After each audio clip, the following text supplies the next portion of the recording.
Am I live now? Am I really live? I can't tell, god damn it. Alright, okay.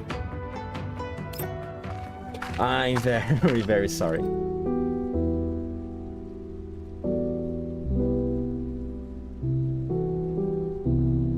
And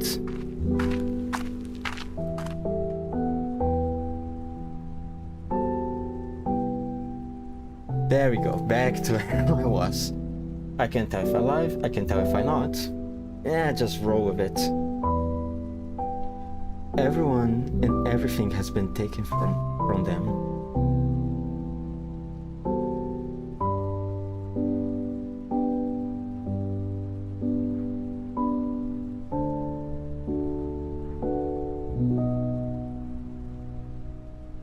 Oops. Yeah, I'm very sorry, Zuki. I got confused with the schedule stream stuff. I guess I'll have to start all over again. My god. It's okay, it's fine. I'm not a professional streamer.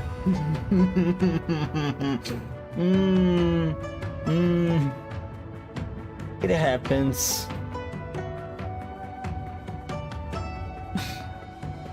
You're live now. Don't know how long you were live already though without pressing the live button. So I guess I was pretty much halfway into SGS11 until I realized that I was not actually live by them. No worries, I know that, Phil. Thank you. Thank you.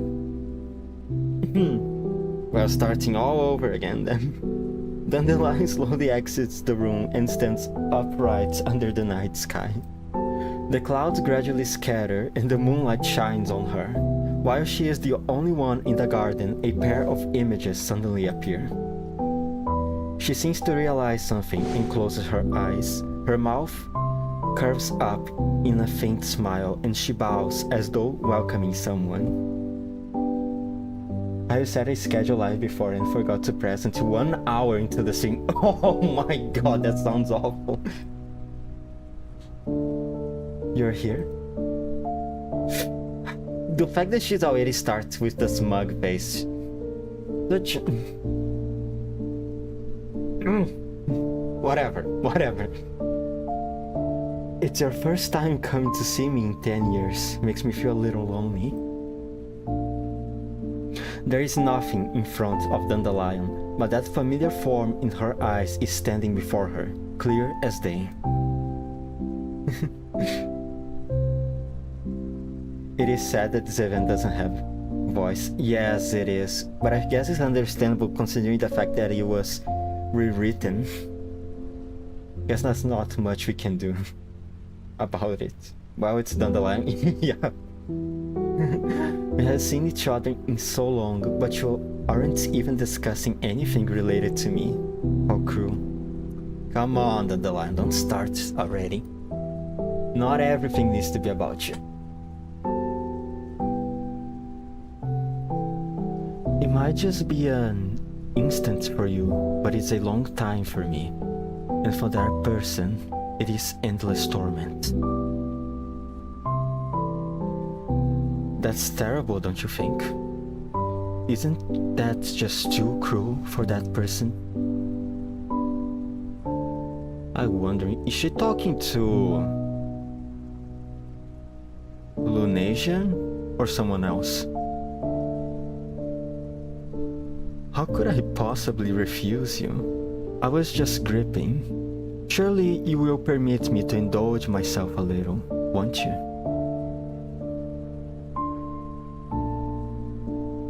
Isn't it like her normal face? Yes. I think a non-smug-faced Dandelion would cause people to riot more than die in controversy. So true.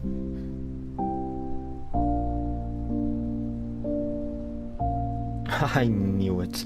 Selflessness is unavoidable, even for someone like you. Dandelion looks at the girl before her, who does not deny this, and shakes her head as though in self-mockery. everything has changed, possibly for the better, but possibly for the worse. Everything that happened 10 years ago feels like a lovely dream compared to now. Sometimes I wonder if I've even woken up yet. If not for my neurologs telling me that it actually did happen, I would have forgotten that unforgettable time. Did you expect all of this too? Or were you just standing aside watching aloofly as we flailed around like a troop of clowns? I mean, I guess all of us are a bit of clowns considering how dorky we all are. I understand. Your arrival implies a new trial is upon us.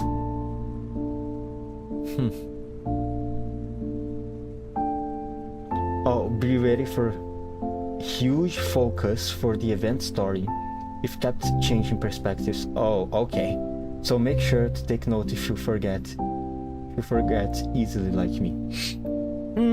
Good. Good warning. Where is my... Do I have a notebook somewhere? Oh, I do. Right. Take this and a pen, just in case. Does this still have... Yes, it does. Alright. Everyone from JK are a clown, even Commander. So true. There we go. Still, you chose to stand aside and watch back then. Now, you're spouting pretentious lines about how you want that person to walk back into the fire. Don't you think you're going too far? Or is this one of your little indulgences? Dandelion leisurely walks in front of that invisible presence. Her face does not change, but Dandelion, who was born of the same origin as her, already knows the answer in her heart. It could be Lunasia/M4 here, the one she's talking to. Yes, I know I have to do this. I know them well. For them, trials have never been a difficult thing. But that person has lost everything: wealth, fame, comrades, their precious future, and all our former friends, namely those dolls. Everyone and everything has been taken from them, and a great price must be paid for them to gain the strength to rise again. Yet, more than this strength, it is the question of how to make them want to rise up once more that truly puzzles me. Oh, you don't need to worry about it, Dandelion. I'm sure the commander will be more than willingly to join the fight once more.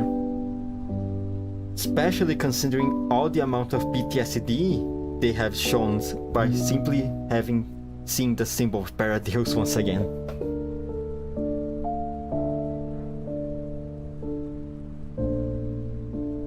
Surely you have a way to steer the future in a direction which is not bound by the terms of Mephisto. Do you not? The terms of Mephisto. Oh, is this a callback to the Zero Charge event?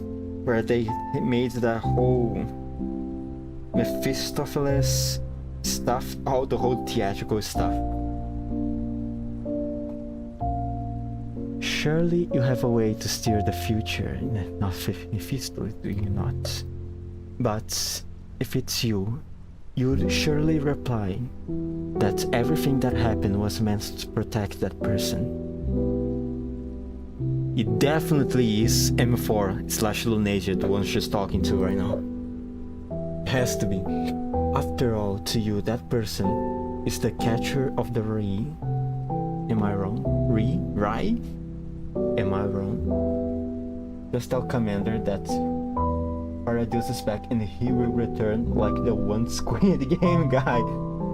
Don't know the name since I don't watch it now. I've seen these games before. I have bought these Paradise before.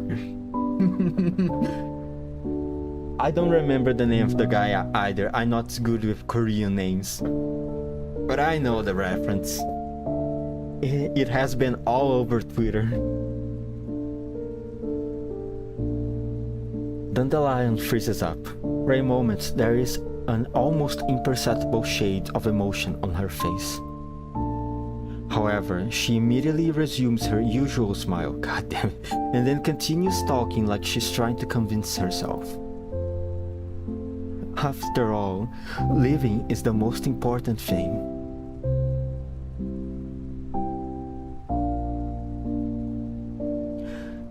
That might be true, but it's also a prison of sorts. 10 years is by no means a short span of time for humans. Yep, I also think it's M4. Especially with the whole mentions of it, that it is a person that has originated this from a way similar to hers that has been narrated in this event, and also the mention that she says that you would probably say that everything that has happened is because oh my god, I cannot speak English, is to protect that person. Puts that phrase and put into perspective that Lunation before has been manipulating destiny to protect the commander. It definitely feels that M4 is the one she's talking to right now. And the whole thing about perception of time, 10 years is a lot for that person, but it's nothing to you, etc, etc, etc.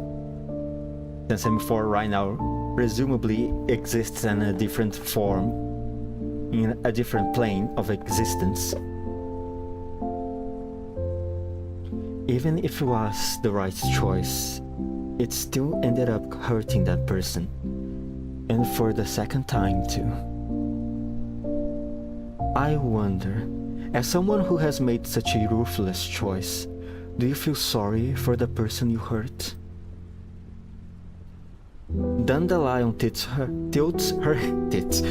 her head ever so slightly, as though she's ready to listen to a confession. She seems to be looking forward to making life hard for her conversational partner, as she always seems to do, with whoever she tries to talk with. But it doesn't last long, because she then proceeds to state her own request.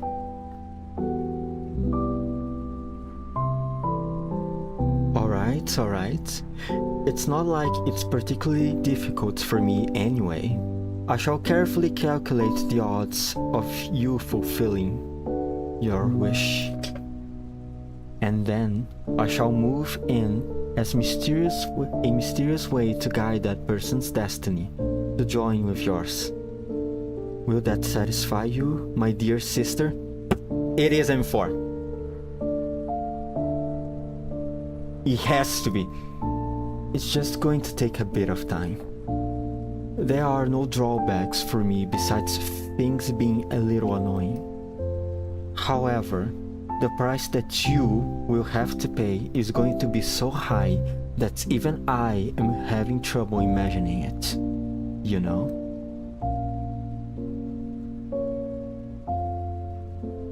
Alright. Since it's related to that person, I shall have to exert myself and give it a try. I promise to watch how that person's lives end. After all, but in exchange, you will have to help me fulfill our wish, okay? Dandelion opens her eyes, and her face, still with a smile, gently lifts. She gazes on the radiant moon and begins talking to herself in a self-deprecating tone. Goodness, you're just like before, running off and abandoning me the moment you're done talking. Still, The boring days are finally over. An age of fire and blood is upon us once more. And I wonder what kind of destiny awaits them in such a world. Yes, it will be a while yet until that day comes. Until then, I should probably start doing some of the things I promised her. Dandelion slowly raises her arms and then she claps rapidly, almost immediately. A girl with black hair like hers appears behind her. So does that mean Dandelion will watch us die from afar? Like, if we are in danger, she'll just watch without helping? Probably. That's what sounds like. I mean, she promised to see our life and not protect us. Yeah, it does insinuate that. But isn't ME4's objective to keep us safe? I wonder if... I mean, it is a bit dubious, right? When she says she will watch us die, she will witness our life until the last moments.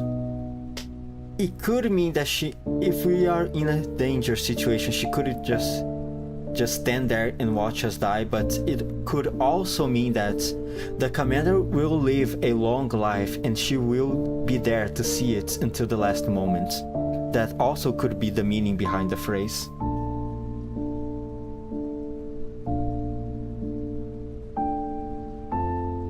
Lady Dandelion, you called?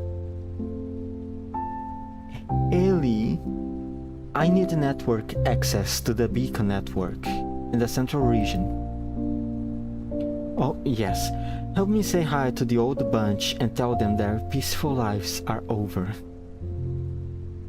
Would you like me to sugarcoat the message? Just give it to them straight. They will understand my meaning with joy in their hearts. Yes, I will take care of it at once.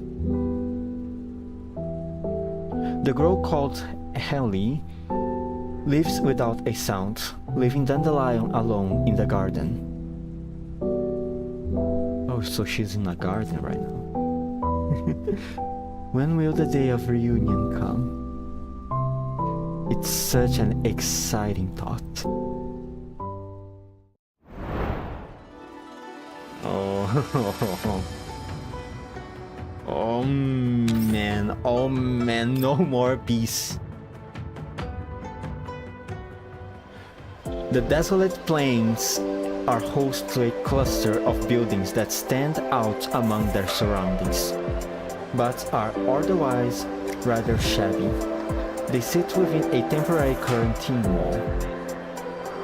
Several sets of thick railway tracks extend inwards from the distance, intersecting at this small intercontinental railway resupply station. The seemingly unassuming supply station serves as a repository for supplies from outside the contamination zone, and it is also the last and only hope for anyone seeking to leave the yellow zone. As the quarantine wall gates opens, a rust-speckled intercontinental railway train slowly pulls into the supply station. Amidst stringent alarms, radiation cleansing wash is sprayed onto the train cars and pours off the sides, emitting an acrid odor. As the train slows down, a deafening metallic shriek echoes within the building, causing the surrounding travelers to reflexively cover their ears.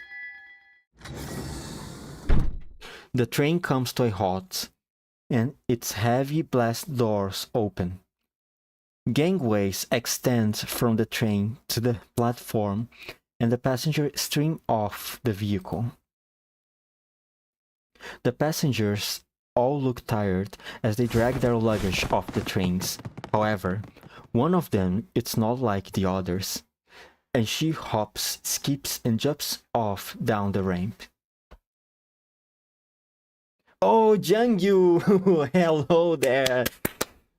This ride was so boring. So much for an express train. I was stuck in my seat for 20, count them, 20 hours. My bones feels like they were being shaken to bits. Do you even have bones, Jungyu? Welcome back, QBZ sisters. As an elite doll, aren't you made of sterner stuff than that? That's what I'm saying. This girl doesn't have bones. Even an elite doll can't handle having to sit still in a chair the size of a wash basin. Isn't that right, big sis?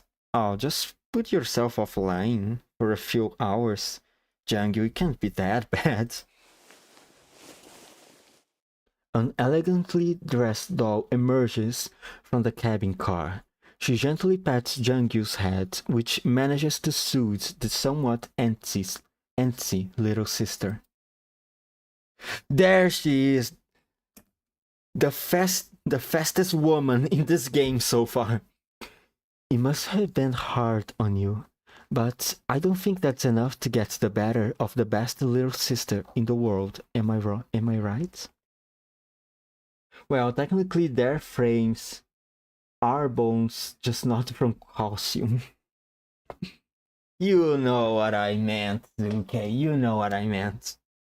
Upon hearing Diane's words, Jungyu goes from pouting in annoyance to smiling broadly, and she smugly plants her hands on her waist. Of course, I was just venting a little. It's not as though I was actually bothered by it. I see. Just making a scene for the sake of it, Jungyu. Zhao Hui, how are you doing?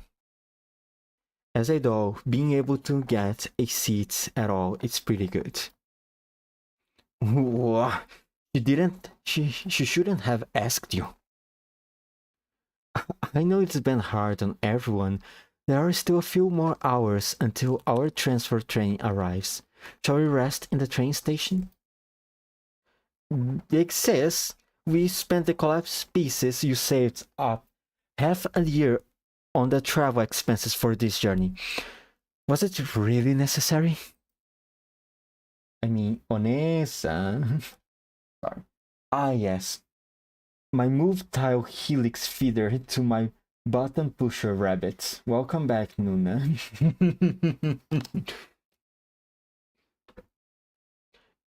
It's true that cross-country travels is a little expensive, but there was an important reason for it.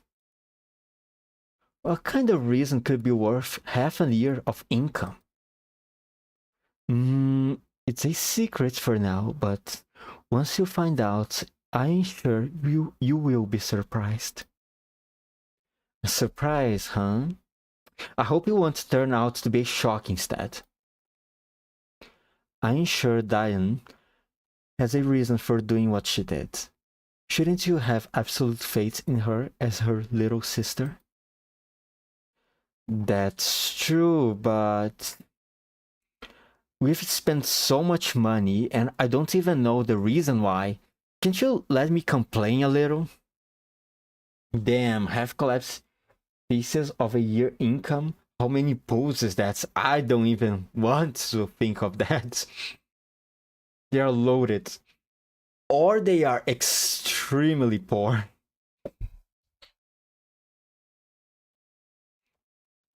I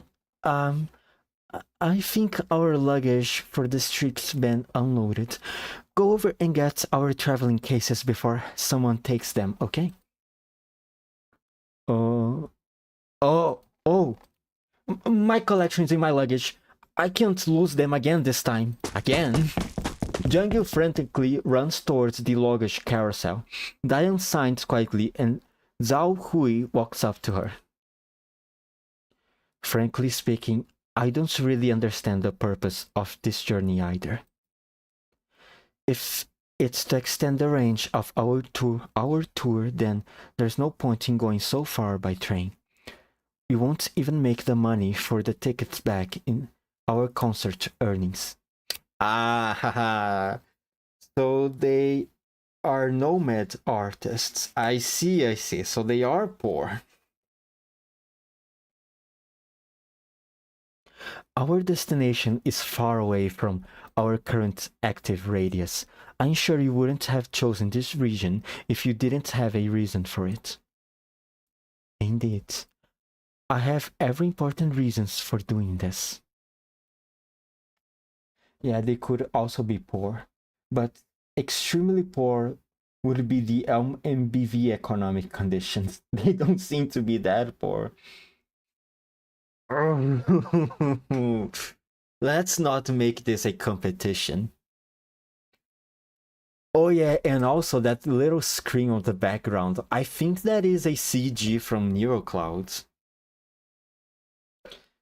At least I think so. I can't be sure. I'll have to pull out the CG to make sure of it. An important friend contacted me some time back. And while she didn't tell me why I had to be here, I'm sure that it was related to our shared past. An important friend? Does that mean it's related to your past in Griffin?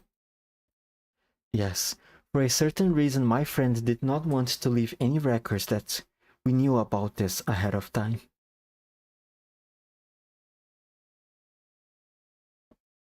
They still pay tickets. We freaking hack ourselves into the train system using level 2 by telling our T-DOS.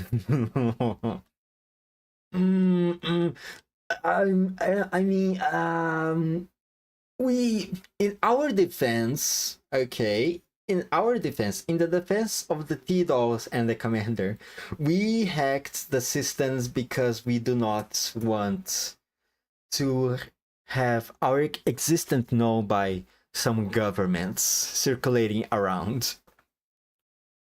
Especially considering our past. What a strange reason. Sorry I drag you into this. Don't worry about it. Besides, it's not like I have anywhere else to go. Zhao Hui stretches seemingly to put Diane at ease, and Diane responds with a smile. Jiang Yu's piercing voice rings out from the distance.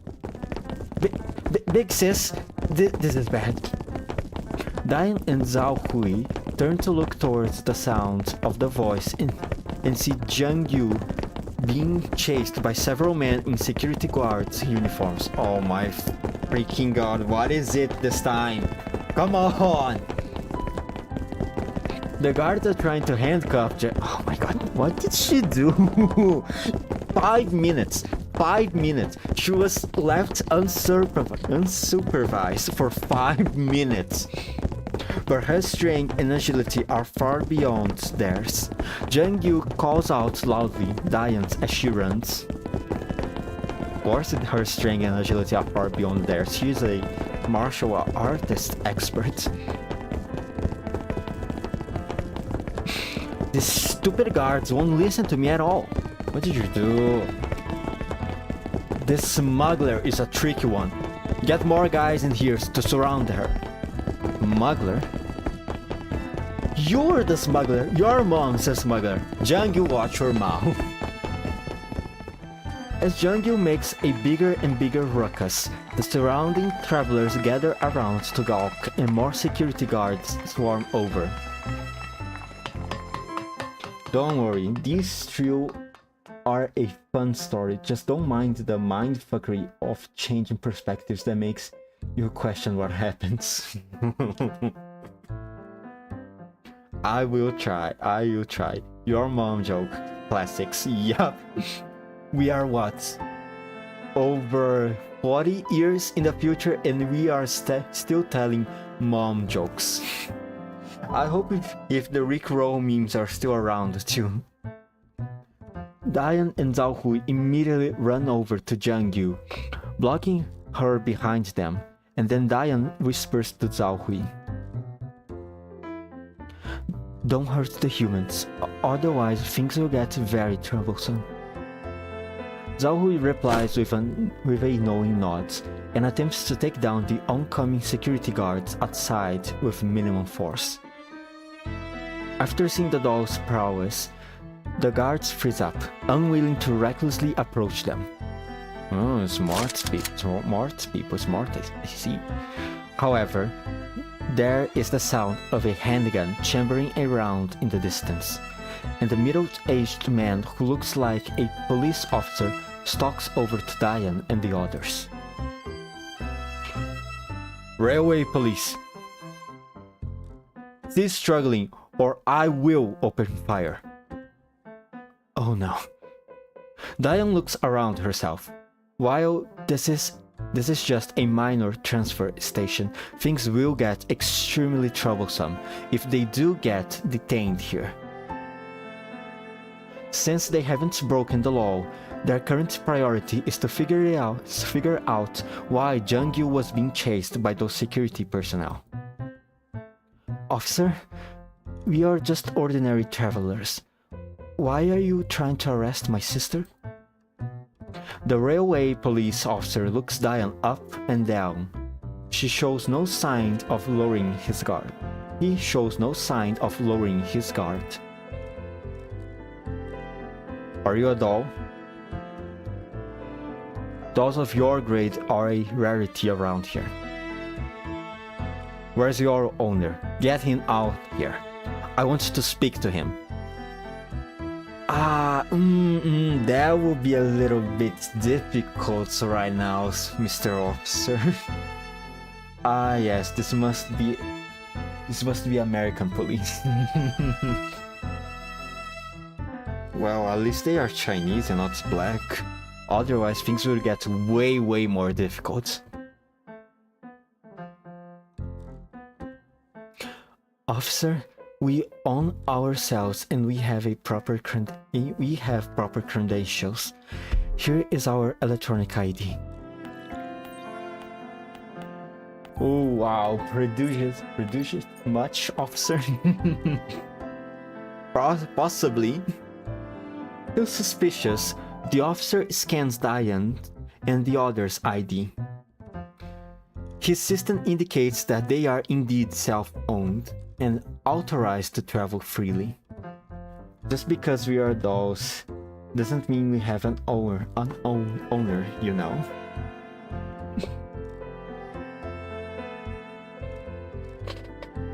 Damn, so you really are self-owned dolls. That's something you don't see every day. The railway police officer finds it hard to believe his eyes. Then, he looks back to question the security guards who were chasing Jiang Yu. "What's with those dolls?" "Our scans reveal weapons in their luggage." About that. "They've got guns, lots of guns." "It's a free country, officer. It's a free country." Listen, we have the right to own our guns, alright? "We are authorized to bear fire control course and use weapons. Our ID already shows this. We also declared the other weapons before boarding the train. You can find it in the hazardous goods transport permit section." The police officer eyes the security guard behind him, who frantically opens the terminal and goes through it. A while later, he lowers his head and speaks dejectedly.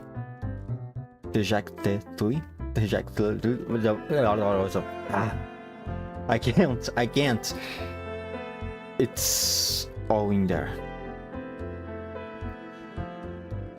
"What the hell are you morons playing at?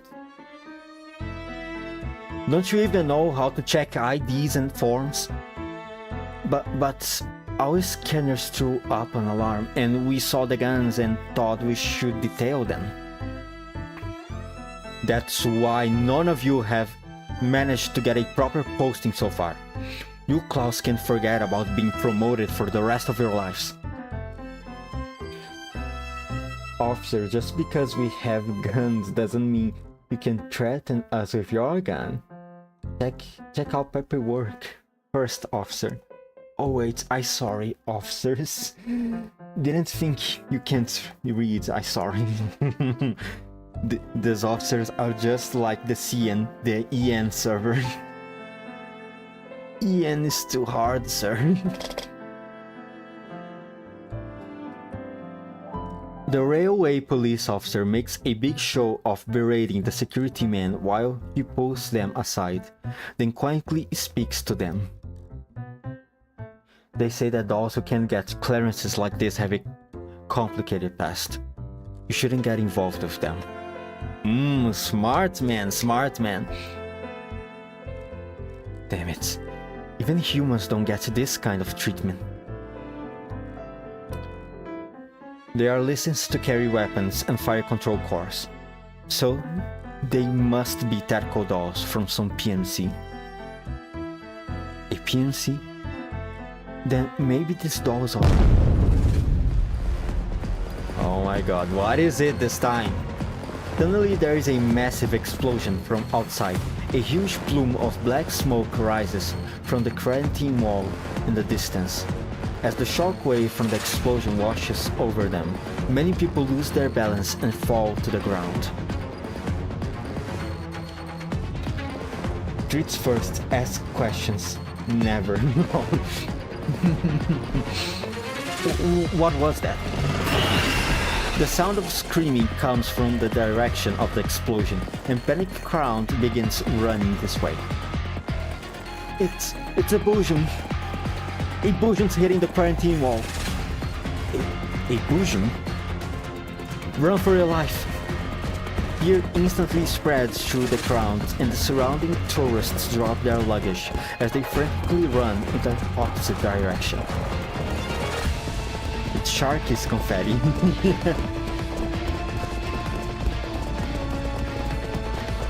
Damn it, how many times has it been this month?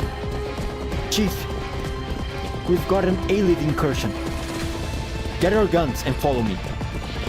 Something suddenly occurs in the railway police officer.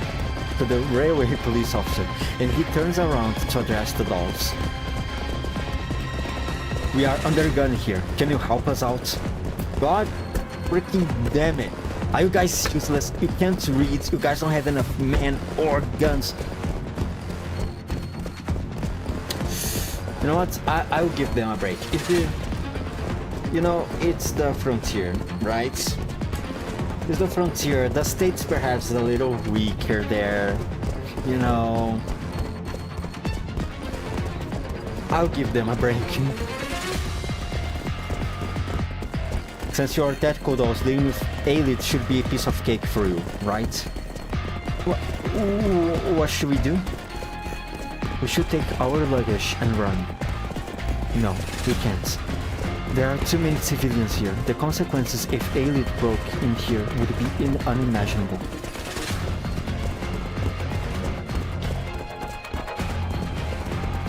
Possibly there's a walking bear mascot nearby. Depends how much you will pay us, since we are low on class pieces now, officers. How about pay us 10k pieces? Half up front. 10k pieces, and let us salvage any body parts of the elites to see if we can exchange for more collapse pieces. But if that was a Boojum, it's not something you can handle. After seeing the dolls hesitate, the railway police officer immediately chimes in. Just think about these unarmed civilians. As tactical dolls, shouldn't your priority be protecting humans? How about this? If you help us out, I can help you apply for a security certificate within the railway network. That way, you will never be stopped or questioned, no matter which station you go to. Oh, now we are talking. Let's go. Free pass for everywhere, huh? Ooh, now that sounds way more tempting. Sounds like a good deal to me. Then we will... Wait a minute, Spixes. I have a condition. Can we get better seats on the next trip? Ooh, trying to push your odds, huh, Jinjun? Zanhui, it's a Bujum. You have 2 veteran T-Dolls. He's not a ring leader or, God forbid, a Mythos.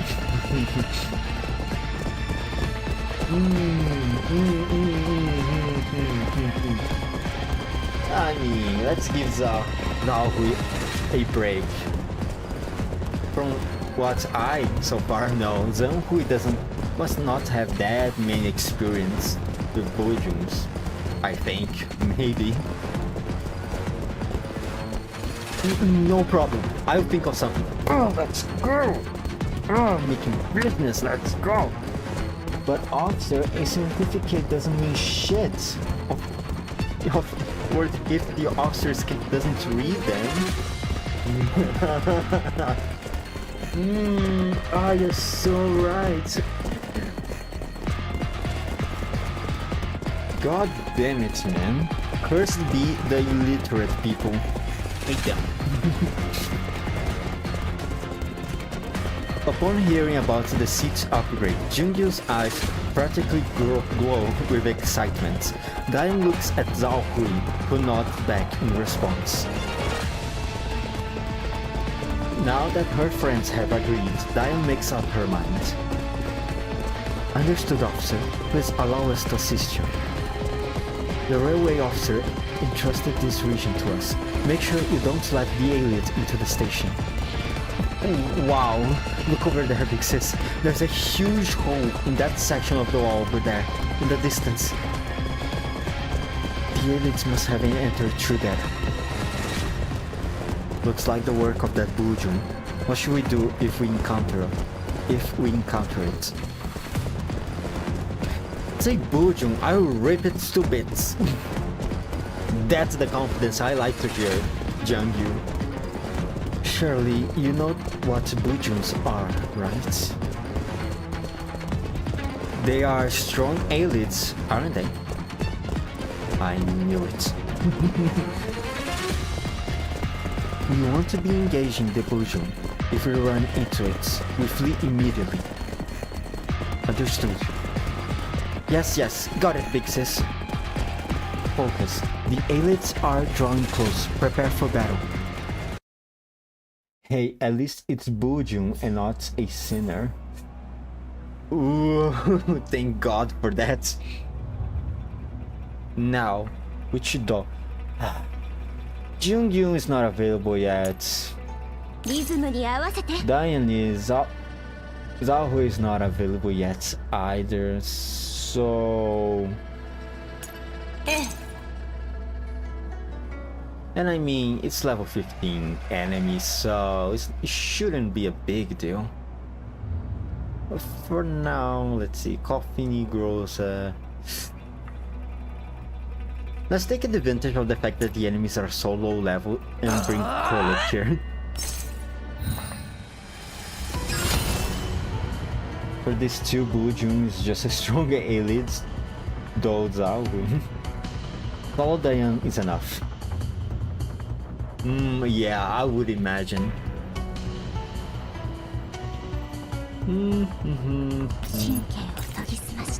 Let me take advantage. Oh no, she doesn't have enough movement. Let's take advantage of Krolik's movement instead then. All the way over there. I don't really care about the cover. These enemies can't hurt that much. Level 50 level versus level 15 is enough for her solo. Alright, so gonna roll to that for the next stage. Kill this guy.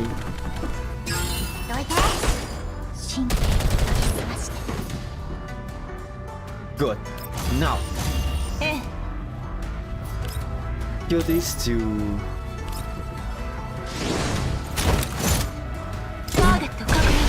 And then, oh, look at that. Mission completed. Got them 2 out of range.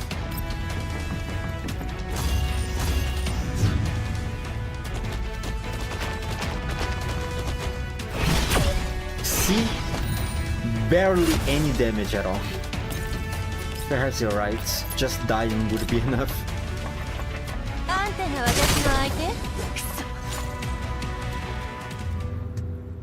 After eliminating the elites within the area, Diane contacts the railway police officer over the radio. Officer, this area is clear.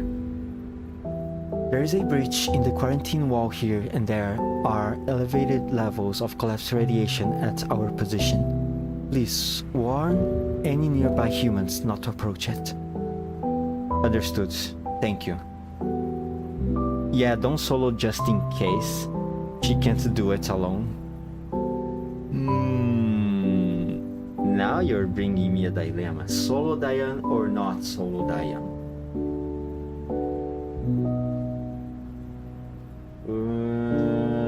How about this? Diane and Krolik duo. Sounds good. I think it could be good. Yeah. I've already contacted the nearby railway units for support. Please ensure no elites get through on your side until they arrive. Alright, leave it to us. Also, you best not pass through the quarantine wall and head outside. You might run into something bad out there. Is there a problem over there? We've received reports of unidentified groups being active there, and a lot of people have gone missing recently. Is it Paradios? Is it some silly little fun Paradios cult?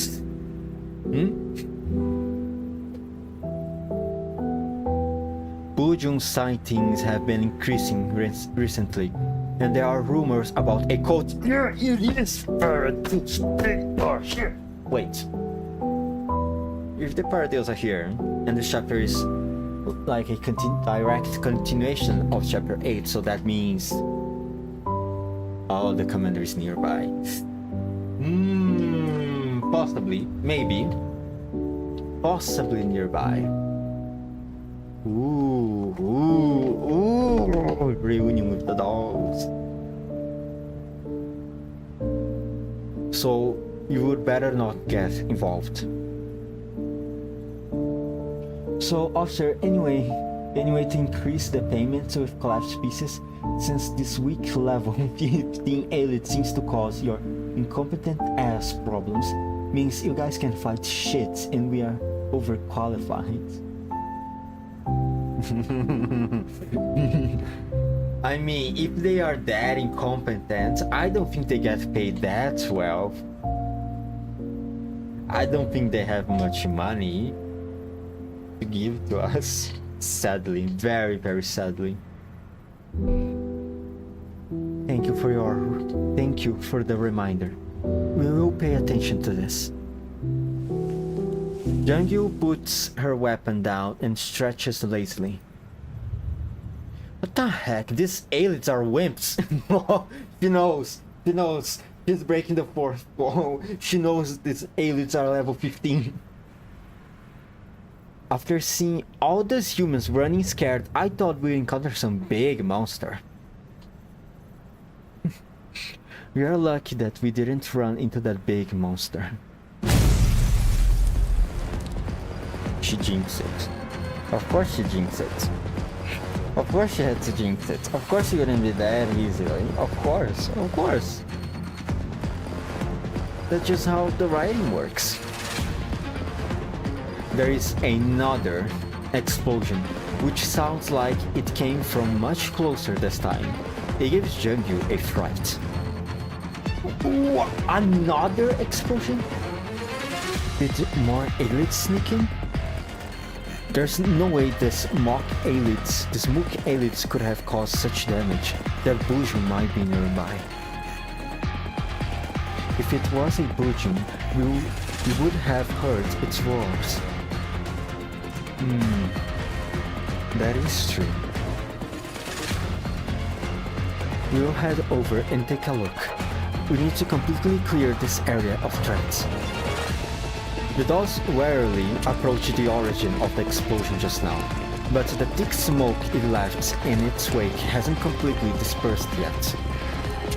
Oh, if you want big monster head into where the Elmo was, there's an Ito there. Technically she's a monster.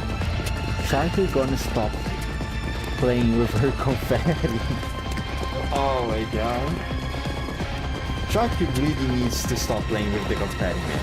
She really does.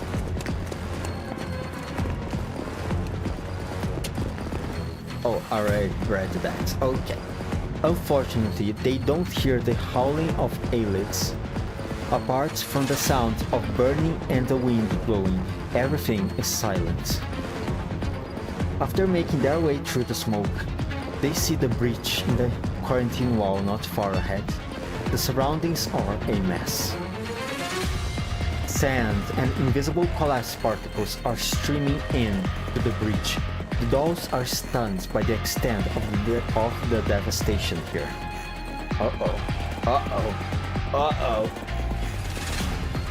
However, what truly shocks them is that there's something that most definitely does not belong in a place like this right in the middle of the breach. Big sis, there's something lying on the ground. Diane looks over and sees a girl with blue hair on the ground. Oh, blue hair you say? Her hands are tightly clenched around her weapon, and there's three strange... Elena? No, she said blue hair. Elena's hair is pink. The spheres glow with blue lights, and the heat boiling off them makes the surrounding air ripple. It's plain to see that the previous destruction was their work. Is that a doll? Diane slowly approaches the doll on the ground, but Zhao Hui immediately steps up to stop her. Wait a minute, don't go over. Diane looks at the falling doll. The spheres have changed position and begin glowing in response to her approach. It looks like they might attack at any moment. Is that some kind of autonomous defense system? Well, it could be Elena and Coffin. Could it? Let me see. Place like this. Diane looks over to see a girl with blue hair on the ground. Her tentacles clutch around her weapon. And there are strange spheres circling her. Spheres go like that going top. Oh, you're right. Could be.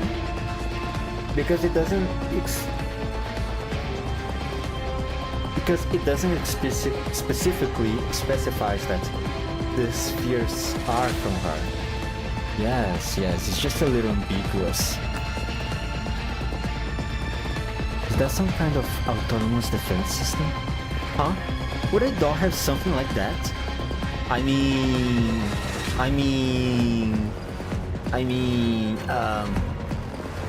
Paradeus and Stanvis fairies, perhaps? They do have some interesting weapons, to say the least. No, Coffin, it doesn't have to be a blue-haired Elena, right? Unless Vatley dyed Elena's hair.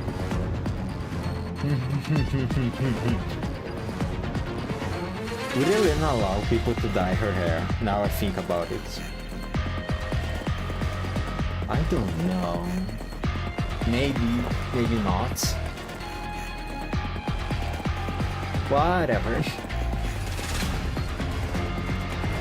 The last time we saw something like that was around 10 years ago, right? Oh, she can still remember. Just as the dolls come to a halt, the spheres suddenly flash with light before flying rapidly in the opposite direction from Diane and company. Those spheres flew off. Does that mean it's safe? Your logic pathways sure are simple. What if there's another trap? I'm not speaking up any other threats for the moment. Stangvis have some floating stuff though, Jangyu. True.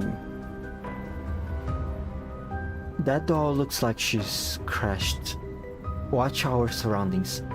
I'm going to try and reboot her. You want to do it here? Can't we just haul her back to the train station and be done with it?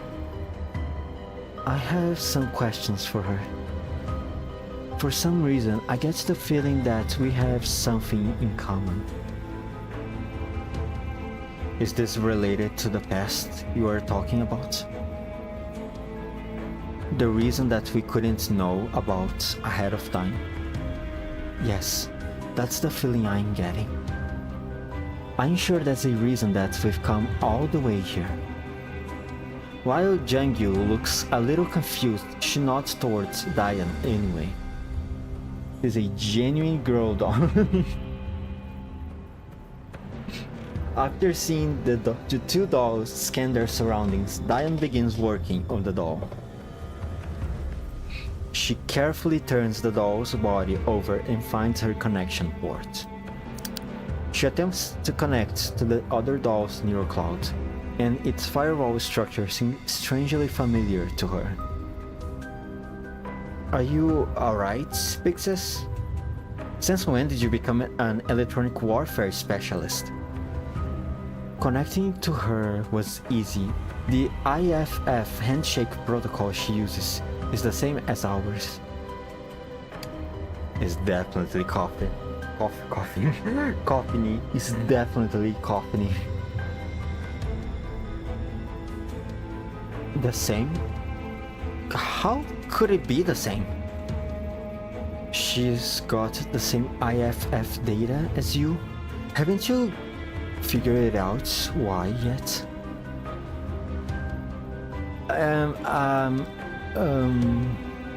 Was she in Griffin too?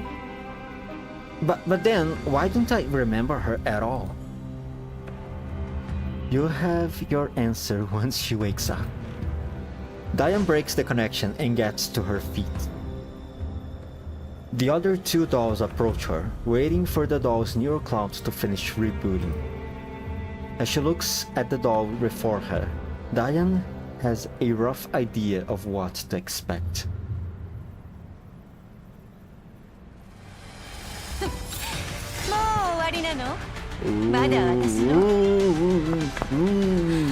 Reunion with old comrades.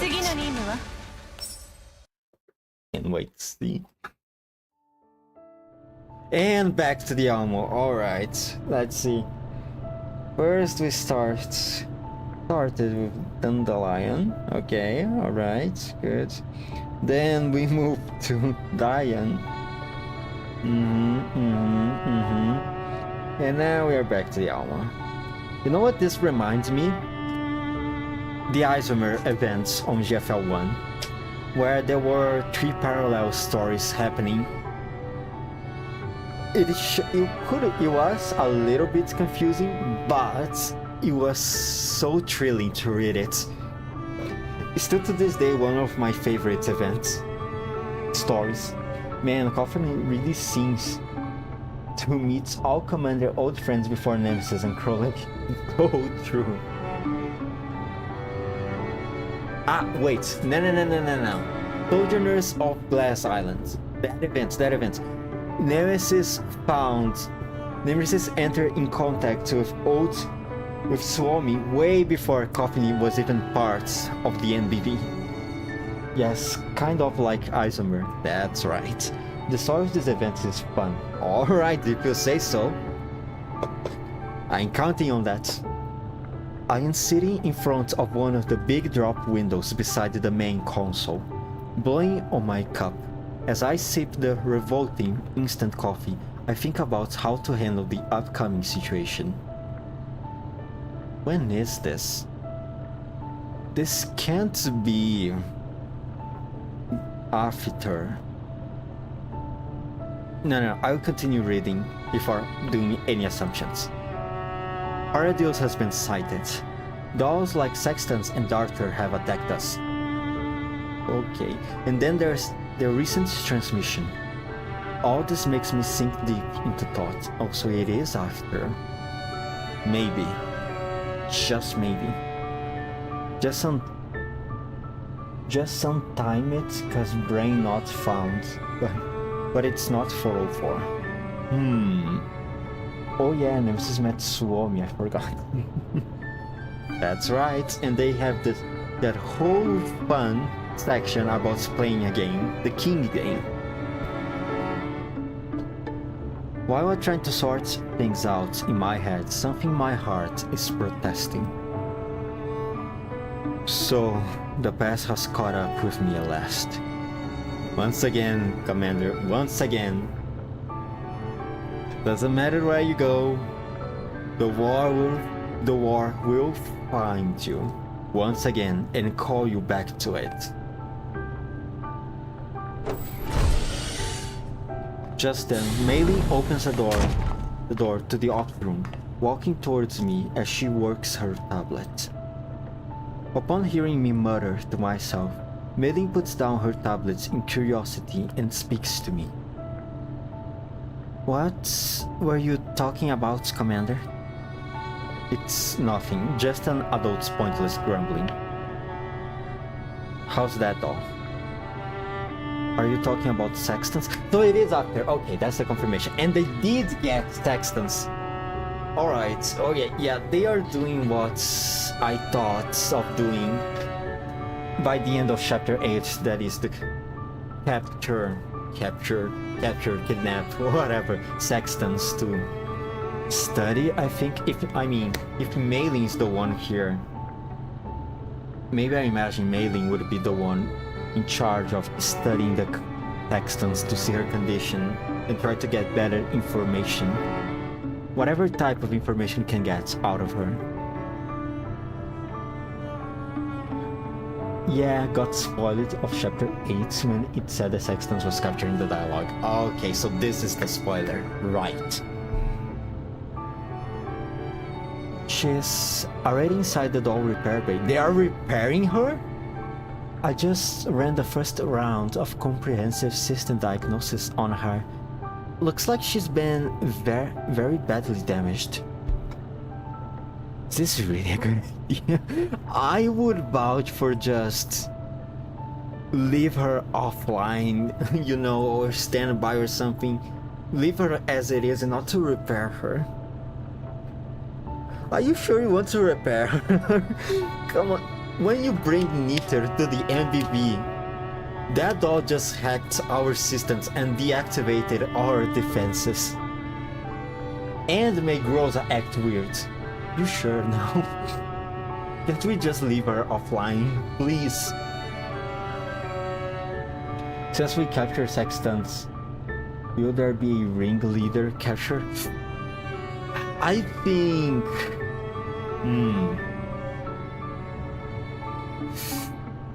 I can't be sure. I mean, we do have a simulation protocol on GFL1, and we do use SF units in the main, even in the main story. We don't seem to use Paradise units in the main story. But I think, considering what happened in CN so far, I think it's too soon to assume things yet. But there is a possibility, maybe, just maybe. Hey, imagine Sexton's annoying combat capabilities into our squad. I don't know, man. I don't know. You know how it usually is. Once the boss enters your unit, be part of your playable characters, they get nerfed so hard, so hard. Remember Judge? Remember the first time fighting Judge? Her shield, her damage reduction capabilities, and then what happens once she becomes a assimilation protocol unit? Squishing, extremely squishing.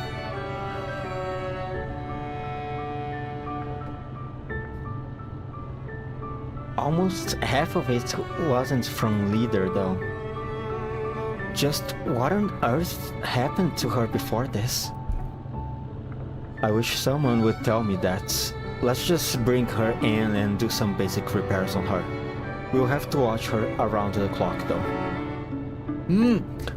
Please tell me you guys put a signal jammer next to her. Please, please, please, please. Just to avoid any chances of hacking. Hey, a commander can hope long. That's right, never lose your hope. GFL is a love and hope story, right? Yeah, love and hope, sure. Sure, of course. So much love and so much hope that the commander decided to cut contacts with his dolls from Griffin for 10 years. Yes, that kind of story, sure. Love and hope. Yeah, Leader Grows said so too. She's already arranged for rotating shifts to man the security cameras, and we will have dolls stationed in the repair bay. Signal jammer, signal jammer, signal jammer, signal jammer, signal jammer, please. Alright then. I can rest easy knowing girls is handling things. I'm not so sure, Commander. Please, remember the Neater incidents, please. Commander. What's wrong? Are you really going to bring Elena out with you again? Well, not all dolls. Rosa is with him.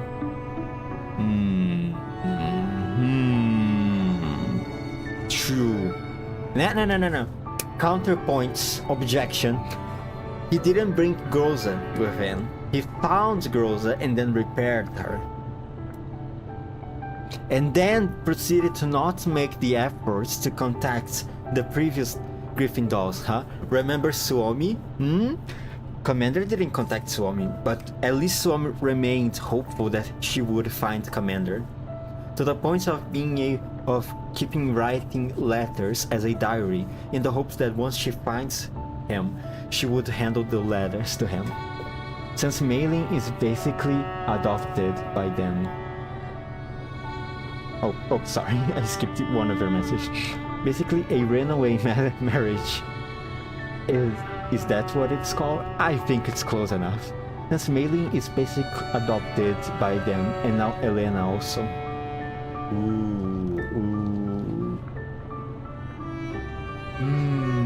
It is a runaway marriage. Oh man.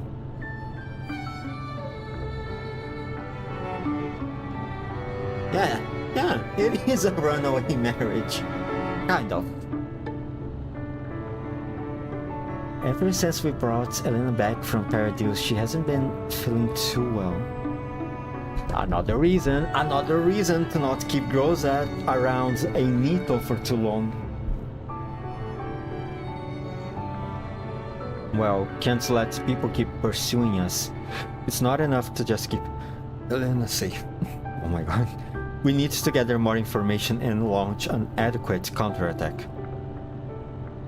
I know that, but I am just worried. Don't worry, Mei-Ling. Everything will get better. Really? For some reason, the look in your eye seems different than before. Different? In the past, you always had a kind smile on your face, but ever since you got involved with Paradise, your eyes have started looking kind of scary. Look, Mei-Ling, look. I know you're worried, but trust me. It is for the best, okay? It is for the best.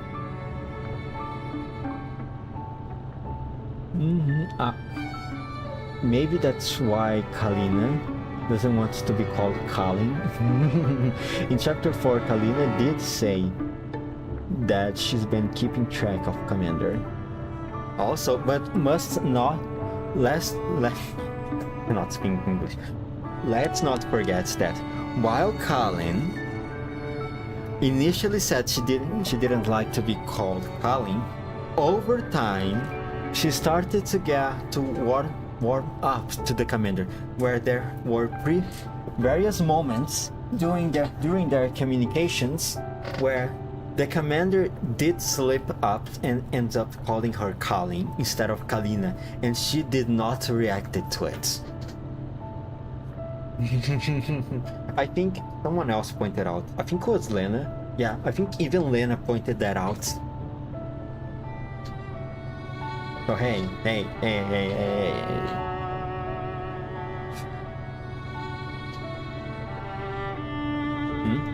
Another message. Someone's check Gross's finger. There might be a Covenant ring there somewhere. There is no Covenant ring in Gross's fingers. How can I guarantee? Because I didn't bought one. It's better if Maylin doesn't know what Paradox is. Unfortunately, I think she will know very, very soon. Oh no, now that I think about it, what if something happens to Maylin?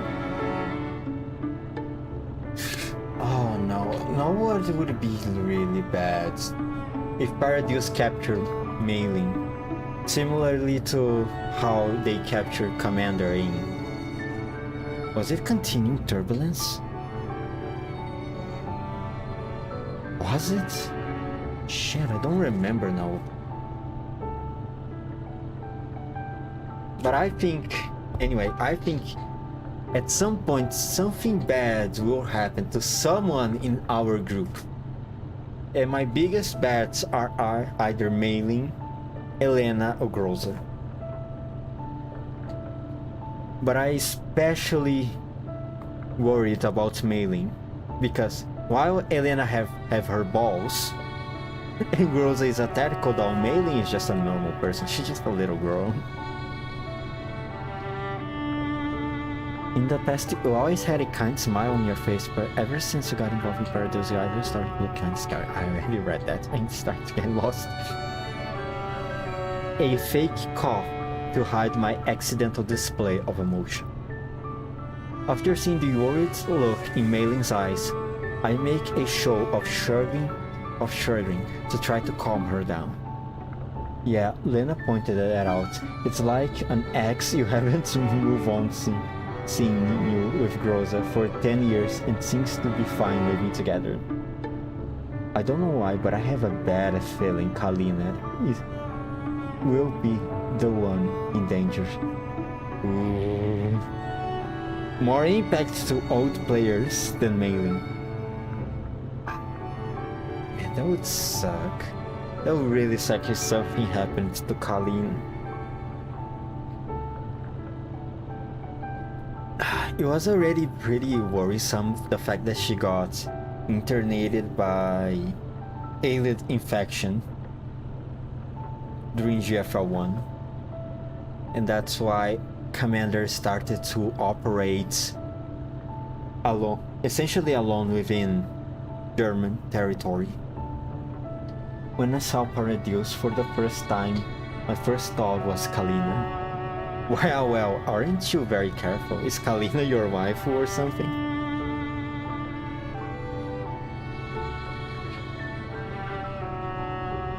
Sorry, Maylin. I think I recalled something from the past. Don't worry. I won't put the others in danger. I won't let this happen again. My words don't sound the least bit reassuring, but fortunately, Maylin doesn't probe further into it. Well, if you say so, Commander. I nod to Maylin, and Maylin nods back. Ah, yes. Dork-to-dork communication, I see.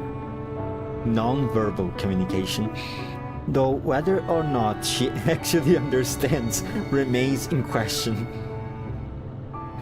Of course, dark-to-dark communication. How are things on Courtney's end? If Elena's alright, can you have Coffin let me speak to her for a bit? They ought to be in the medical room. Should I go over and take a look? Yeah, please. Pass the message on. When I saw the first time that was Kalina, especially since they are playing with Kalina emotional beings, who seems to be hiding a feeling for the commander. Oh no. Actually no, she's not my waifu. Oh come on. But the way they wrote her interaction just gave me an irk, and a sudden paradox just gave me more irk to it. My one true waifu is STG44. Lol. Okay. I'm going to pray for you that STG44 will be one of the playable characters in GFL2. The weird thing is, I cosplayed Mosin instead of STG in real life before, and somehow won a cosplay competition with it. Hey man, sometimes it takes the best man to cosplay as a girl to make the best girl cosplay. Yeah, please pass the message on. Mailing nods to me, then turns to leave the ops room. After watching Mailing leave, I take a look at myself through my reflection in the window glass. Am I really that scary? It seems the ripples which that transmission set off in my heart were bigger than I expected. My regrets over the past surge to the fore along with my hopes for the future. Before, I had not been willing to recall the past, and neither did I dare dream about change in the future. Right now, however, all the thoughts hidden in my heart are bursting out uncontrollably into my mind. Perhaps I had been trapped in the events from 10 years ago all this time. Hopefully I won't be cut again with STG. Getting cut was the main reason I built my Soko.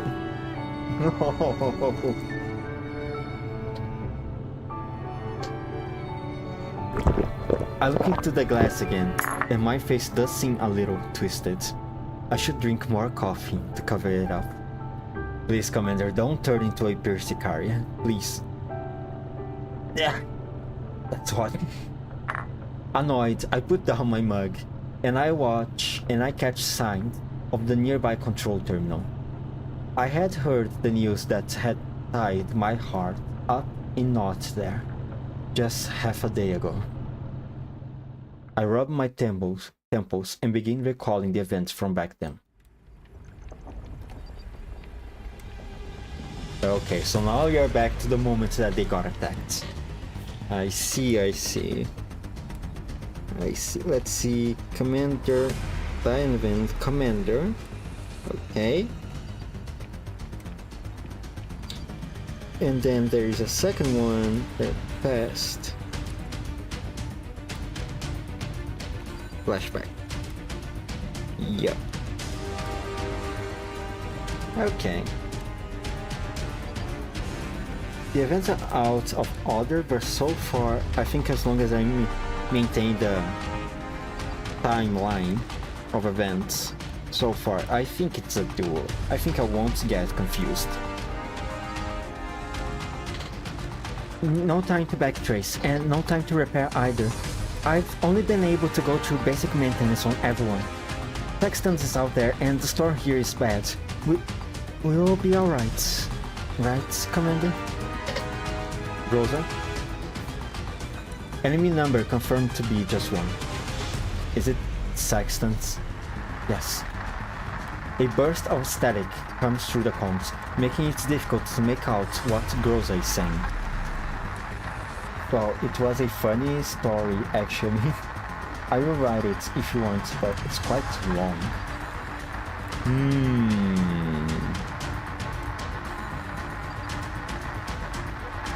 Write it into a notepad, and once it's done, you can start to copying it to the YouTube. How about that? If it's too long, it's just her. No other Paradeus combat units. No. Enemy confirmed to have left combat area. She retreated. She's remaining outside of our firing range and it's not leaving. There is a new communications request. Caller unknown. Put it through. Rosa, stay alert. Mailing displays the new comms window on the projection screen. I walk up to the projection screen. Good day. I find myself looking at Sextans, who is wearing a hood. I cannot be certain of the collapse storm, if the collapse storm is affecting the signal reception or if Sextan's vocalization module is damaged. But her words are very choppy, and the simple greetings took her seconds to get out. It's a terrible day. This should be the first time I have seen you in the flesh. Sextans chasing us here, hailing us. What do you want? Sextans, my name. Alright, I will make a summary.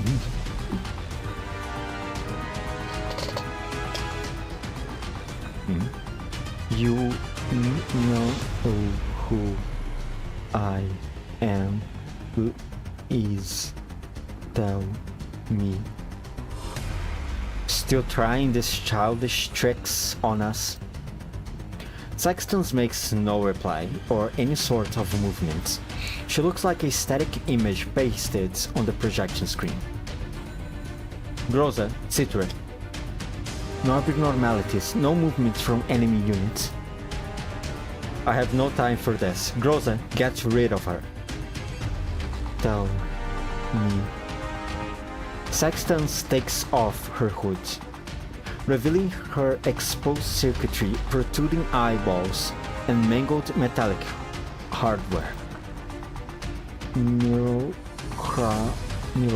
authorization unlocked. Let me.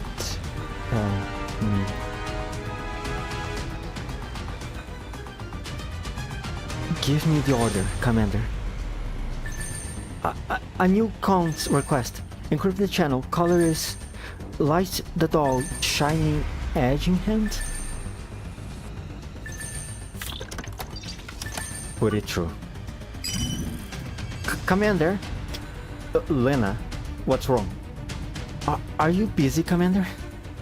It's nothing, just a battle. Just a battle. Yeah, there's just a Nito in front of us, nothing to worry about.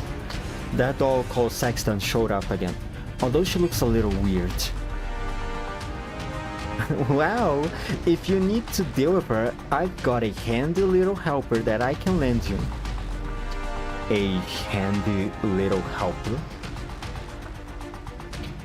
Is the commander who conquered far and wide back then having this much trouble with a single doll? Looks like the good stuff Farsica was talking about isn't doing that much good after all. Oh my god, oh my god. Is it Dandelion? Is it Dandelion? It sounds like Dandelion. It's definitely Dandelion. That voice. Could it be? That's right, it's Miss Dandelion. Knew it. She said she had urgent business with you, so I activated the emergency communication system. Is now not a good time to talk, Commander? Normally that would be the case, but it would be a different matter if she could lend us a hand.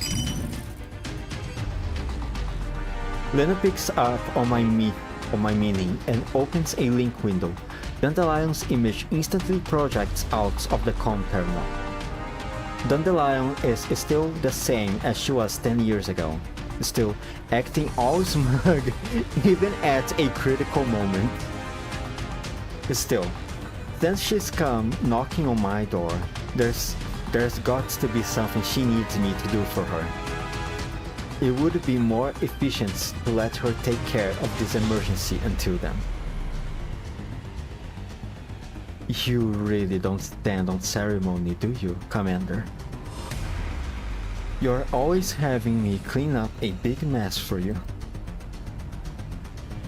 Well, I'm sure it's not a big loss for the great and powerful Dandelion to help us out, right?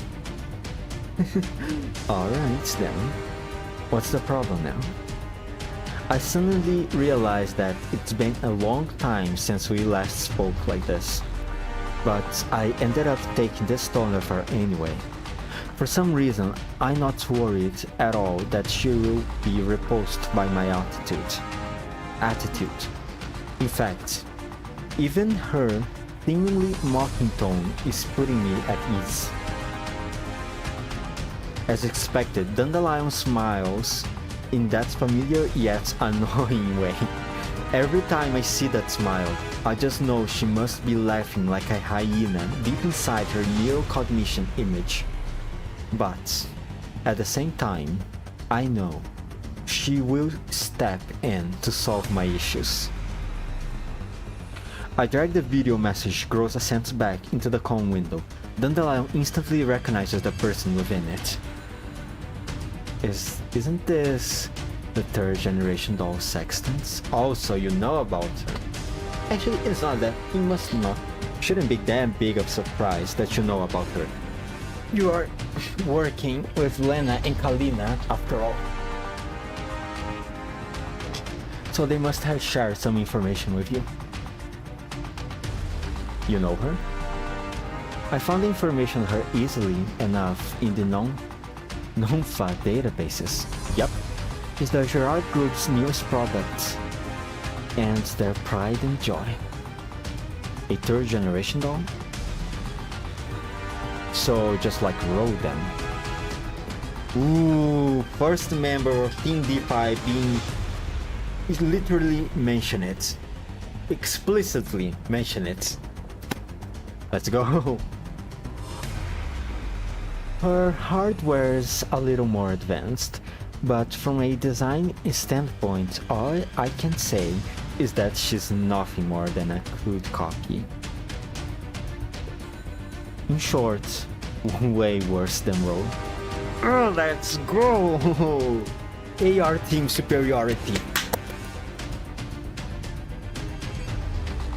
A copy? Forget it. That's not important. Although she looks pretty messed up, her fighting power still poses a major threat to us. What should we do? The best way to deal with a fake is the real thing, of course. If I'm not wrong, you've acquired remoting pattern technology already, right? Have you used it yet? Mailing?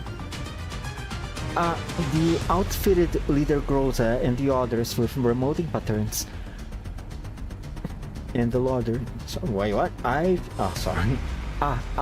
have outfitted leader Groza and the others with remoting patterns, but for some reason maximum burst output is stuck at 68%. If I could enter the Almus systems, I might be able to solve the problem of the remoting pattern's limited output.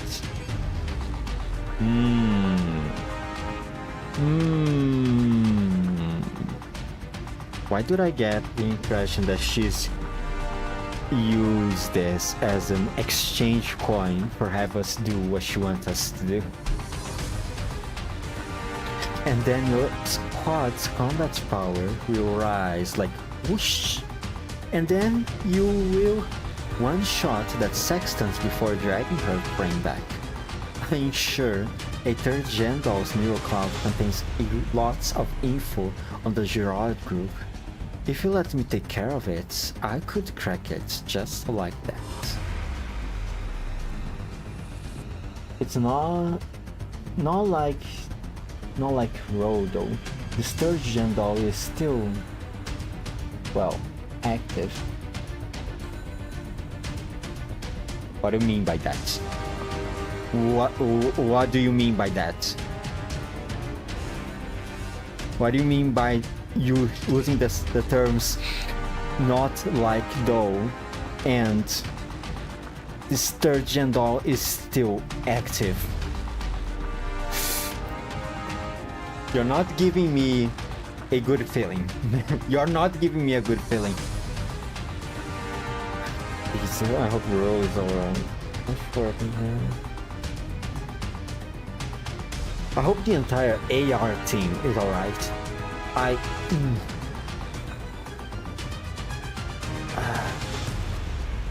I'm not having a good feeling about Frankfurt right now. I'm really not.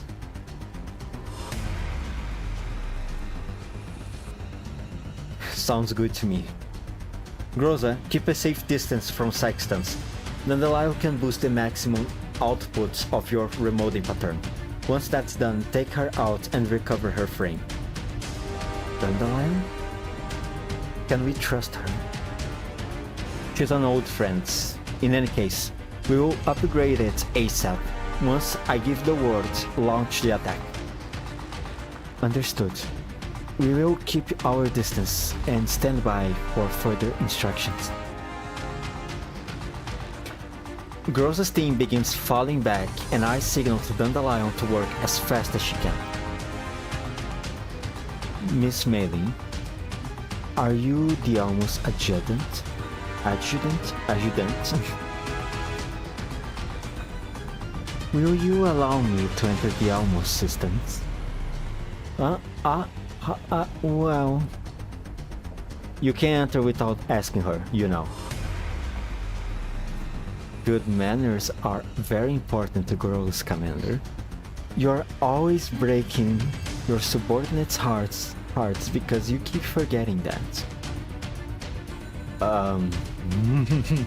Oh, she got you, Commander. She got you right there. You're Miss Dandelion, right? How are you planning to get into the Almost systems? You need to tell me whether I can come in first. Yes. You need to permit her access, just like a vampire. Commander? It's alright. She's probably more familiar with the Almo than we are. And we need to get the upgrade done ASAP. Then please, come in, Miss Dandelion. As you wish. Oh. The Almo shakes violently, and the lights sway as well. The monitors on the command console begin to throw off sparks. Meili nervously sucks a breath in, terrified that she just made the wrong decision. A pats her on the back, indicating that she shouldn't be worried. However, she looks at me with nervous eyes. Soon, the monitors and lights go back to normal. Dandelion must be back. All modules have been cared for very well. Looks like Miss Mailing's more capable than I expected. Are you in our systems already? Oh yes, I put it up a data backup from 10 years ago, and thanks to the massive data center on the Almo and the nearby signal beacon, I managed to update part of my virtual cognition image data. Once it completely fuses with me, we will all be happy campers here together. I palm my face. The scenario I least wanted to see has come to pass. I can practically imagine the tragic days ahead of us. Oh no! So does that mean we have our own exclusive smug golf girl in our systems in the Almo? Wait, a backup from 10 years ago? Have you been on the Almo before, Miss Dandelion? Well, that's a long story. You see, 10 years ago, that commander of yours who's leisurely sitting over there used little old me as a vehicle support tonight and had me slave in labor for them all day long. Dandelion, don't make things sound more dramatic than what it actually was. Hey, isn't the same as me? No, that's not the same. That is completely different from that. Mainly, cover your ears, okay? This woman's dangerous. What I mean is that you've helped keep the Elmo running in the past as well. So don't worry, I will take a big chunk of your workload. However, the priority right now is to get the remoting pattern up and running. Mei-Ling, have you connected the remoting pattern's backend systems to the Elmo? Yes. I need you to open the database and give me the necessary authorizations so I can go through the past data. Commander, can you give me a minute? I will let you handle it. Looks like it's time for me to talk then. Lena, where's Colin? I was just about to get to Miss Colin. Dandelion Miss Colin already contacted me, seeing there's been a change in the situation, so Elena's destination will need to be altered a little. Oh, god damn it. Where is the new situation now? I'm sorry. Where is the new location now? So, we are not going to Kiev? Our prior decisions might have been leaked, and Miss Collins still looking for its source. Until then, we will be transferring Elena to a reliable group. Reliable, huh? Which group? What's the name? Tell me right now. Right now, the Girard group has their eyes on the Elmo. Having Elena remain on the Elmo would be too dangerous for both her and the Elmo. It is a pretty high-profile vehicle. So, got any specifics about the plan? So basically, in my country, there's only a few confirmed STG available, since STG herself is rare. One is owned by a well-known history reenactor here. One cell. Damn it. Second one is in the museum, if I recall. Damn it. One day on 2020, some dude shows up in marketplace selling STG-44, still in good condition, which surprised me. Sure, it looks wear down from age, but she is still beautiful. Not many were interested, but I instantly locked in first hour it was posted. No negotiation, instantly asked to buy the price, he asked. Jesus. We had a deal by chat, and he said he would take the deal. Okay.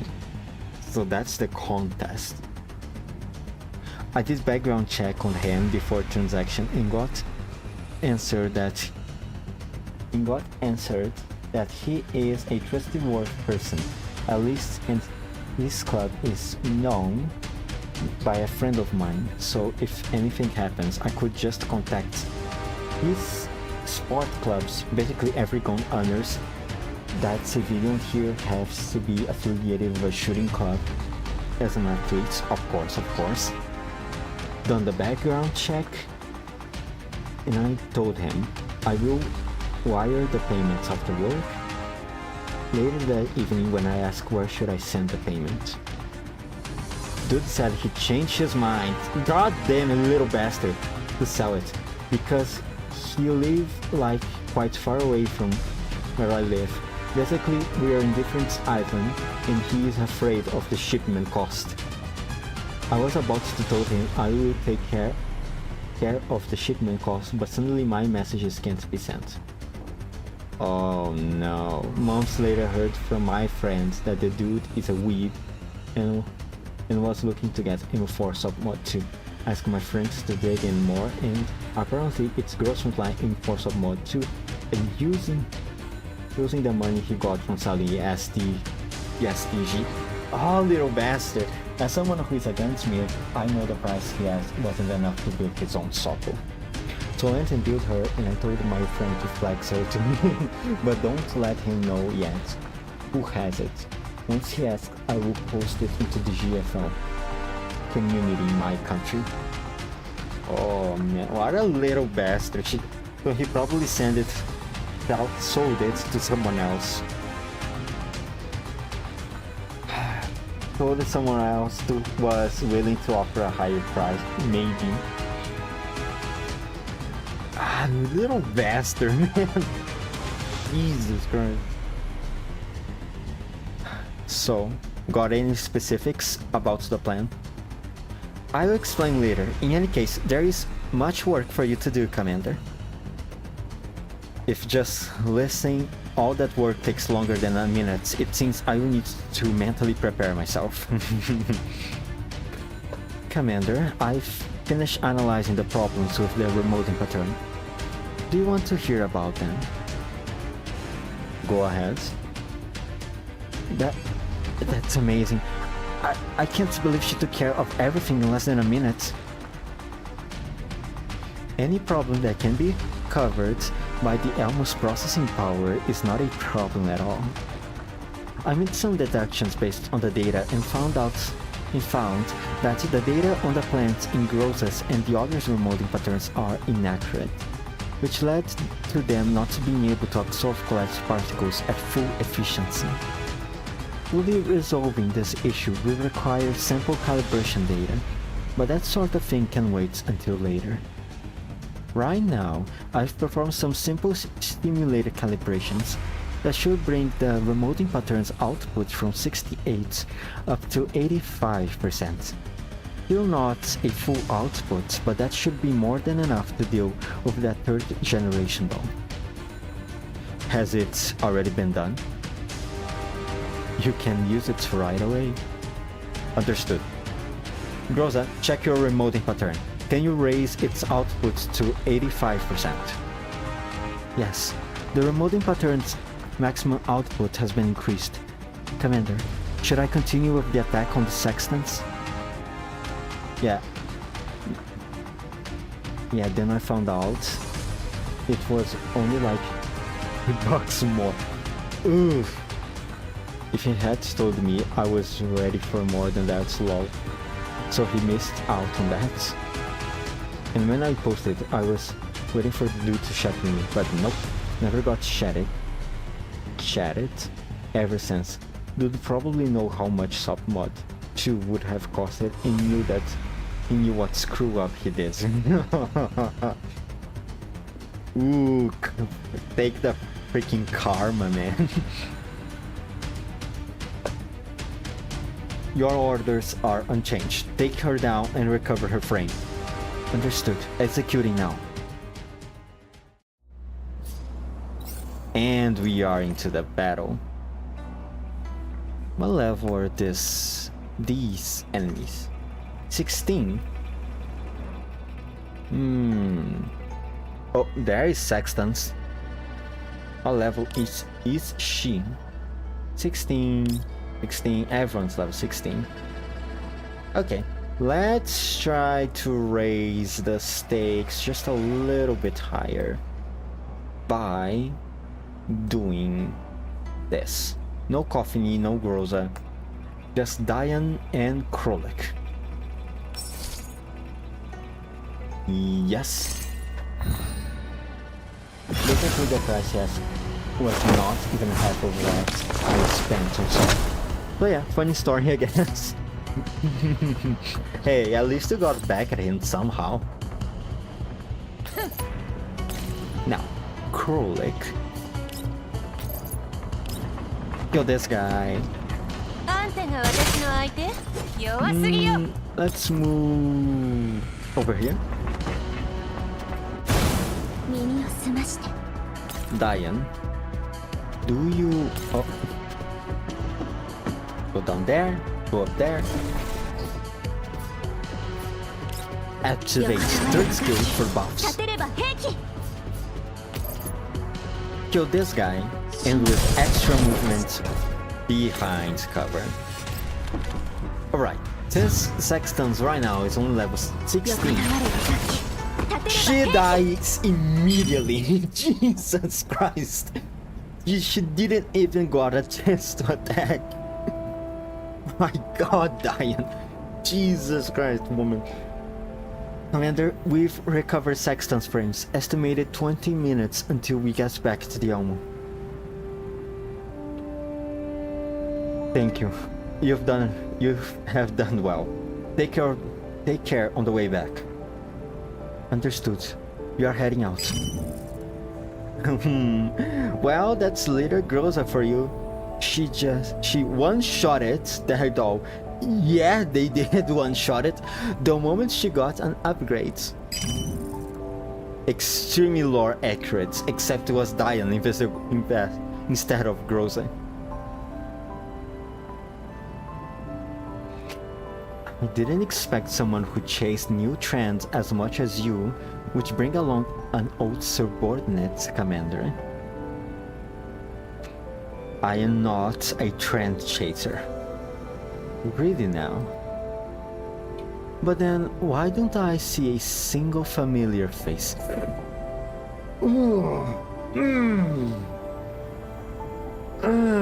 Okay, that one hurts, Dandelion. That one hurts. Calm down.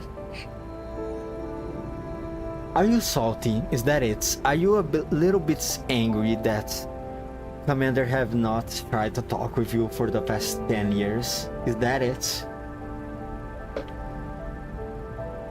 Yeah, the person was basically saying Sopo as like that revenge date, but she basically become a trademark of mine on the shooting arena that people says it's here and know it's me. Though I still wish I have my own STG. It was Diane though, not Groza. Is that her calling him a playboy? Ooh, I think that's more like her being salty that the Commander did not enter in contact with her for the past 10 years.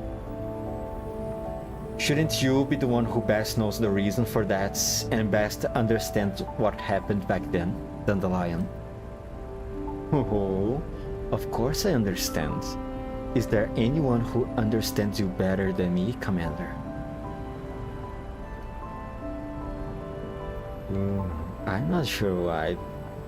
I know that's not really her intention, but that means to me that sounded a little bit threatening, considering her connection with M4 / Nunasia.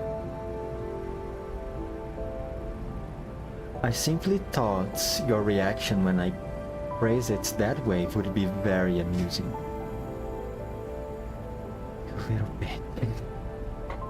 Naturally, I understand that you are bound by the limitations of the Mephisto agreement, because some people are so terrified of you that the thought of you not being separated from those cute little dolls of yours keeps them up at night. And here I thought you had wasted away to the point where you've gotten used to those days of drifting with the winds. I mean, she can just hop into the Elmo if she wants to be contacted. So true. That is so true. Dandelion is such a powerhouse of electronic warfare. She can basically do whatever she wants. If she wanted, she could have contacted the MBV and just try to piss off the Commander if she really wanted to. I think the only reason she didn't do that was because of M4 and whatever destiny M4 has planned for us.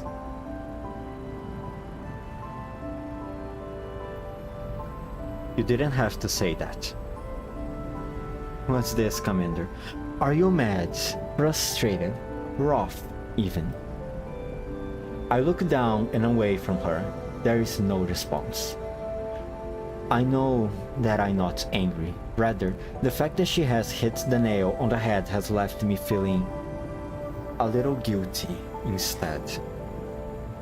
All this time, I would have thought that I've completed my mission, so I didn't want to experience those despair-inducing things again. Things like watching my friends die and sacrificing my subordinates. Oh my god, man, what happened in Frankfurt? Who died? I need to know. I will know. I will know. By the end of this year, I imagine, all the last 3 parts of chapter 15 will reach the EN server. Yeah, they are just cute little dolls. Nothing dangerous about them, right, Dandelion?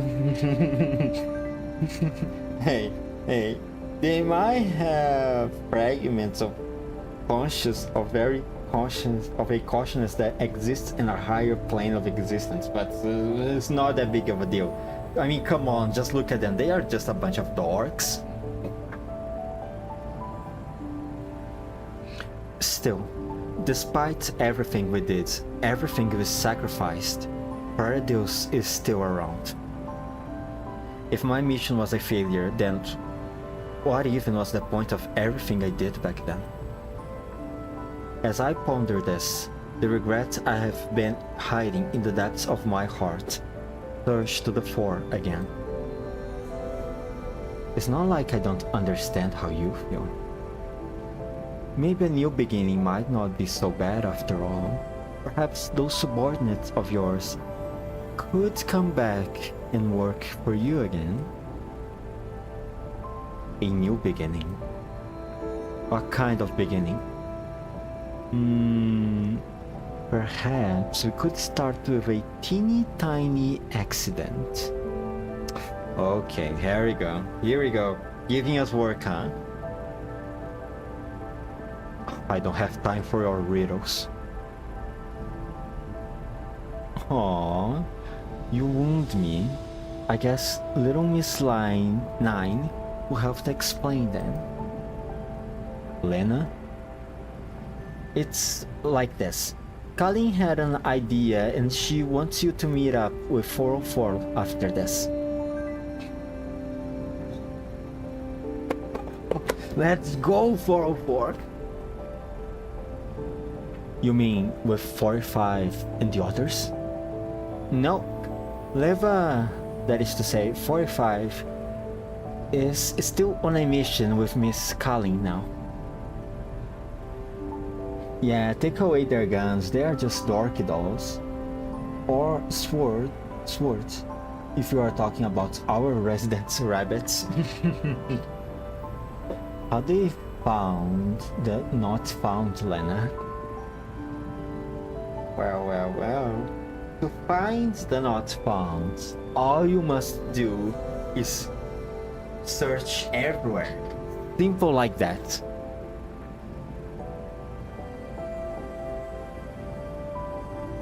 Gooklay's leading 404 now. Gooklay's... I know. She is 416. She's finally became 404 leader. 404's leader, like she always wanted. Of course he knows who Gookly is. Of course he does, right? Right, Commander, or should I say Professor? Enjoyed your time? You enjoyed your time on Eurocloud, I imagine. Didn't you, Commander?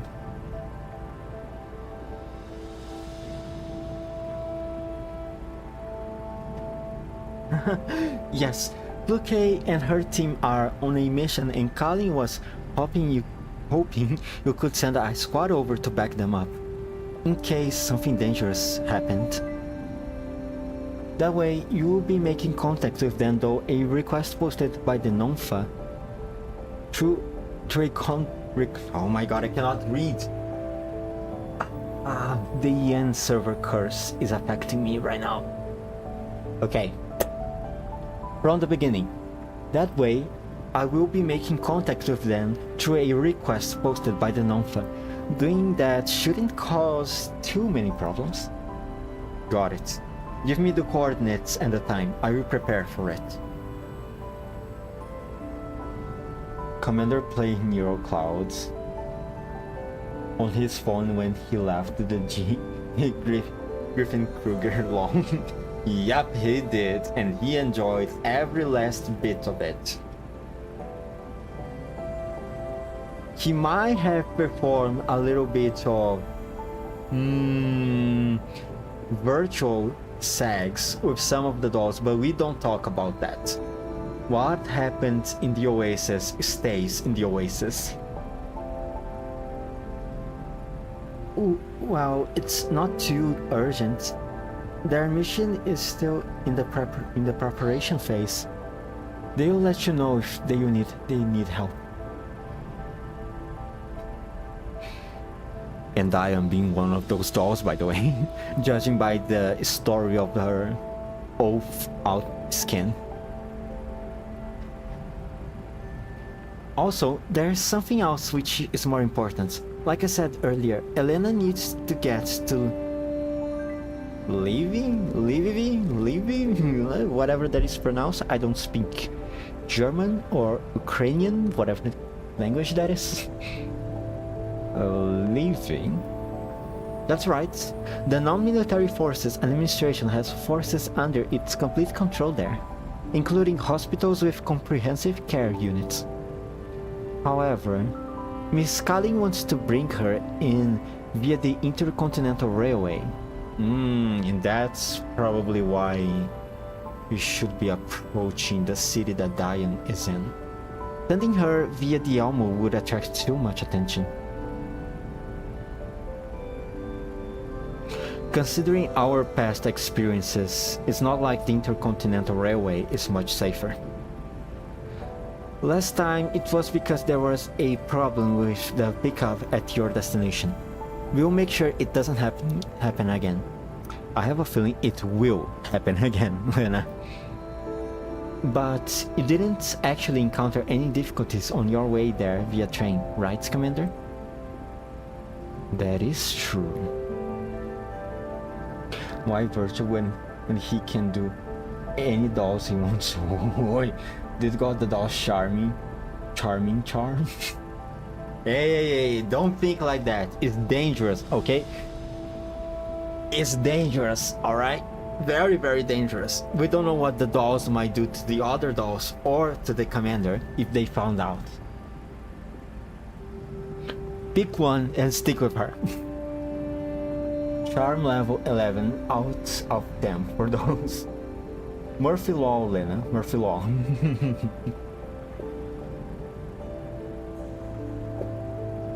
What is Murphy Law? Every action has a reaction, I think, was it? Or is it the third law of physics? Is the third law of physics the Murphy Law? Man, I should have paid more attention to my physics class. Well, whatever. While the Intercontinental Railway and the cities it passes through might not be 100% safe, at least the enemy wants to be able to attack them so openly. That is true. In comparison, moving through the contamination zones is riskier. No, wait. Maybe they would attack them openly. Don't forget what happens in longitudinal stream, Lena. Actually, you are not there. Only AR-18 and Emma would probably be the only ones who remember anything about that incident. But it happened once, it can happen again. Paradius attacked the an intercontinental train, okay? It happened once. Keep that in mind, Lena, please. At least the enemy won't be in comparison, moving through the contamination zones is riskier. I suppose that is true. Thing is, while I can still ensure Elena's safety on the Elmo, I'm not confident on bringing her out without an adequate escort. Wasn't Murphy Laws is anything that can go wrong will go wrong? Or is my brain chatter right now? I'm googling it right now. Google, please help me. I'm fucking dumb. I can't remember shit.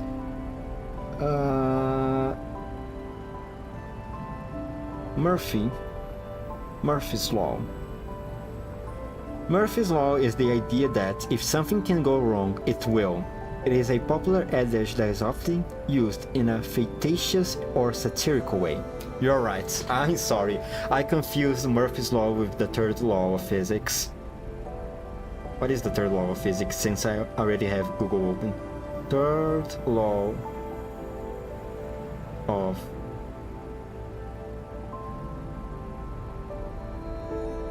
physics? Newton's third law of motion states that for every action there is a equal and opposite reaction. Yep, I confused one of the other. I'm sorry. I'm very, very sorry, but hey, at least I remember my physics concept. I still haven't forgotten yet.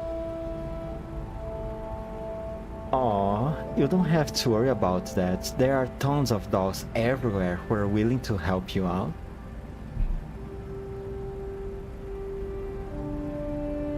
Actually, not wrong though. One doll is enough. SDG was the only one I voted.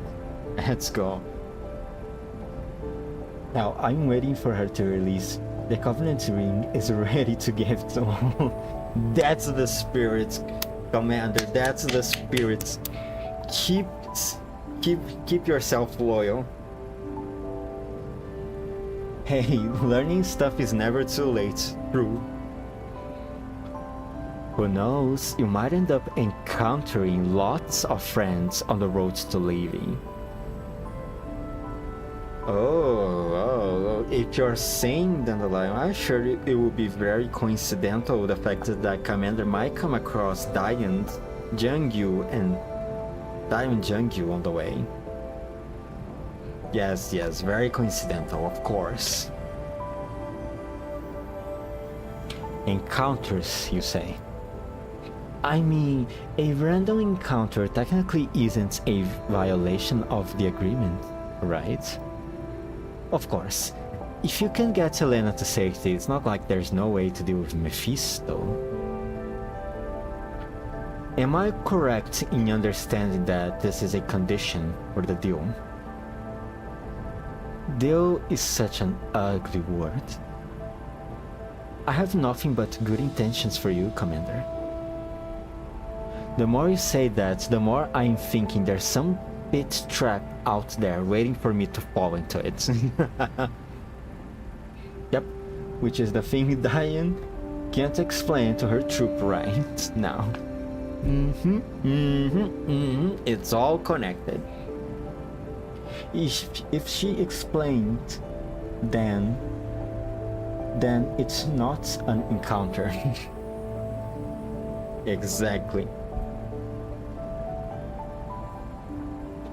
Of course, the right to decide is still in your hands. If you're satisfied with your lifestyle of running away, you are of course free to reject my request. As long as you really alright with that. Jesus, Commander is the throat goes. I frown, then finish the last of the coffee. For some reason, that memory fills me with displeasure. Although I became used to Dandelion's attitude 10 years ago, I am particularly irked by how she's acting this time around. I glance at my watch. Just as I think someone ought to be coming over, there is a ding from the left. Oh, Coffee! Hello there, toddler. How you feeling right now? No more emotional distress, I imagine? No more freakouts? Commander, Malin told me you wanted to see Elena, so I brought her here. Where's Malin? A diner gate called her away. Apparently she needs to fix something?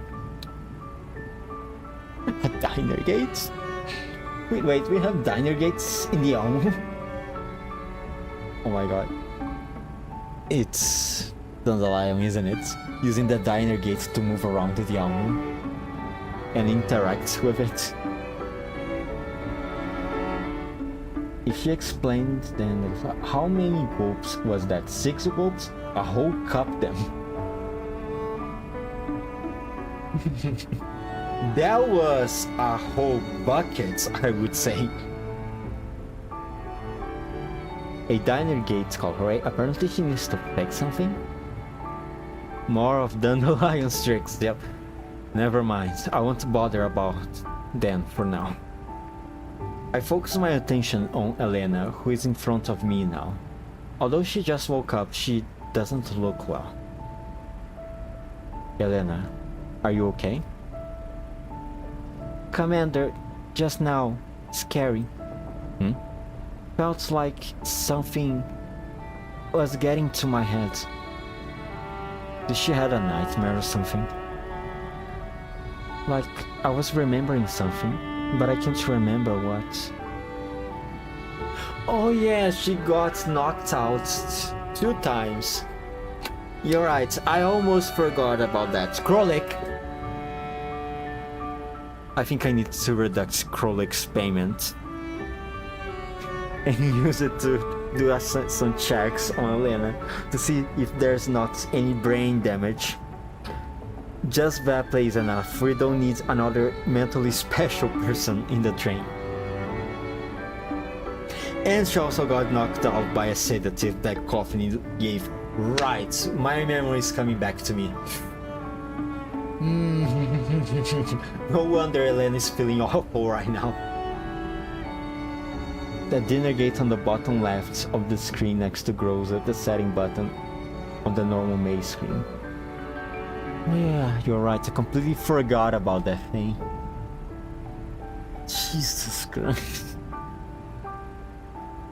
Is her bump still there? Probably. Use Krolik's check to buy Elena more pebbles. You're so smart. We are onto something right now.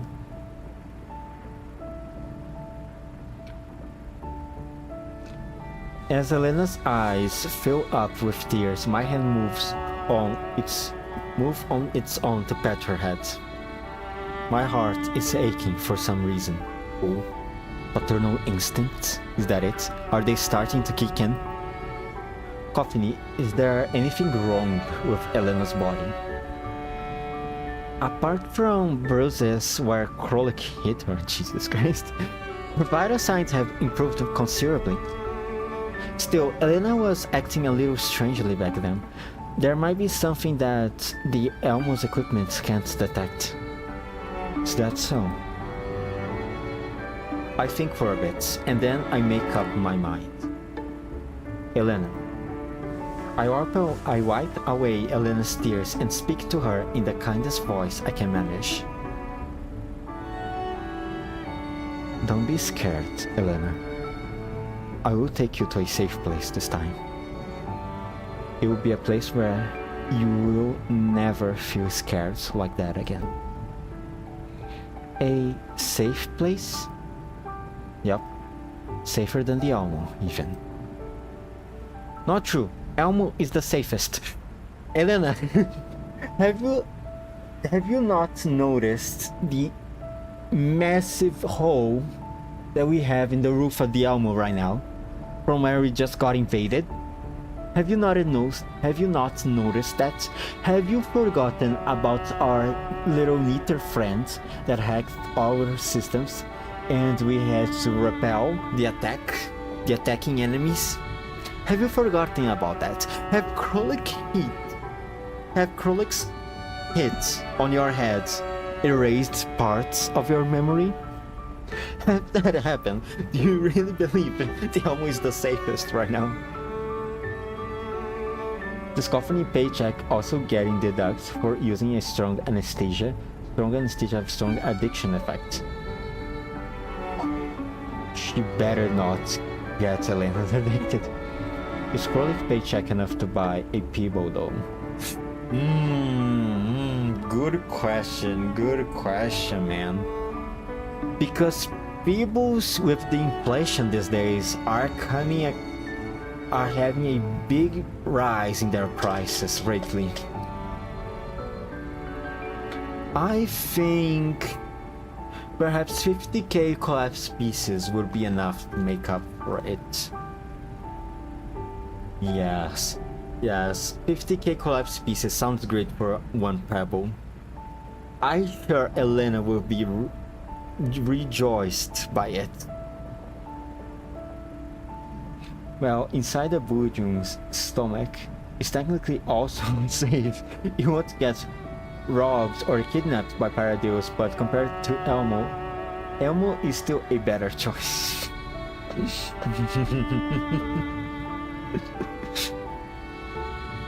You don't believe me? Commander, I believe, but... Commander, are you going to take Elena away from the Elmo? Yup. Kalena gave us a new pickup point at leaving. As you know, it's within the Nonfa's sphere of influence, and it also has a place where Elena can get treatment. So we need to get here. Need to get her there safely as ASAP. Yeah, the Elmo has a medical center, but we're not a hospital. In that case, sending Elena there would definitely be better for her. However, if we are going to a city, Elena might end up suffering organ failure like before. Yeah, that is true. What do we do then? Glue some collapsed crystals to her nose or something? That's definitely an issue. I will head back and consult with Elena on a solution to that. If you've made up your mind to go, then I will go with you. After all, I am a medical doll, and if anything happens to Elena along the way, I can deal with it immediately. Coffee, are you coming too? Yup. I need to accompany Elena. That way, you will feel much more at ease too. After hearing Coffee's words, Elena immediately throws up her arms in approval. Yay! Coffee is great. I like coffee. So, don't worry about a thing. We will head out with you, Commander. Commander, is this really alright? Just leave it to me. I'll make sure you will be fine. Elena remains silent for a long while before she finally nods and agrees to my request. Wait, collapsed crystal for Elena is technically a healing crystal, huh? That's what I'm thinking right now. Taking Elena away from the Elmo seems to be a great idea without more escorts than Coffee. What will she do if Paradeus shows up? Sedate them to sleep? Because that pistol won't do much to Bellator. Who the hell is Bellator? Oh, probably the boss. What if there is a Nither? Oh, or God forbid, Nitos, Commander. What are you saying, Zoke? If there's a Nito, you just cast Nitos Delitos and we are done. That's all we have to do. Elena remains silent for a long while before she finally nods and agrees to my request. I will give Elena some anti-degeneration medicine, then give her another checkup. Good point. Take care of Elena then. Coffee nods, then leads Elena out of the room with a smile on her face. I exhale and think. Then I pick up my communicator and describe the situation to Brosa. What do you think, leader? My opinion is the same as before. Elena was exposed to the needle, so we can't ensure her safety without our present firepower. If she continues staying on the vehicle. Since Miss Kalina has made arrangements to receive Elena, we should send her to her destination and complete the assignment ASAP. Finished ASAP, huh? I rub my temples. I know that Groza's trying to say without her having to actually put it into words. Maybe forgetting about the past would make things easier for me, but for some reason I know that I can't do that. I think the RF/blade attachment boss. RF/blade attachment.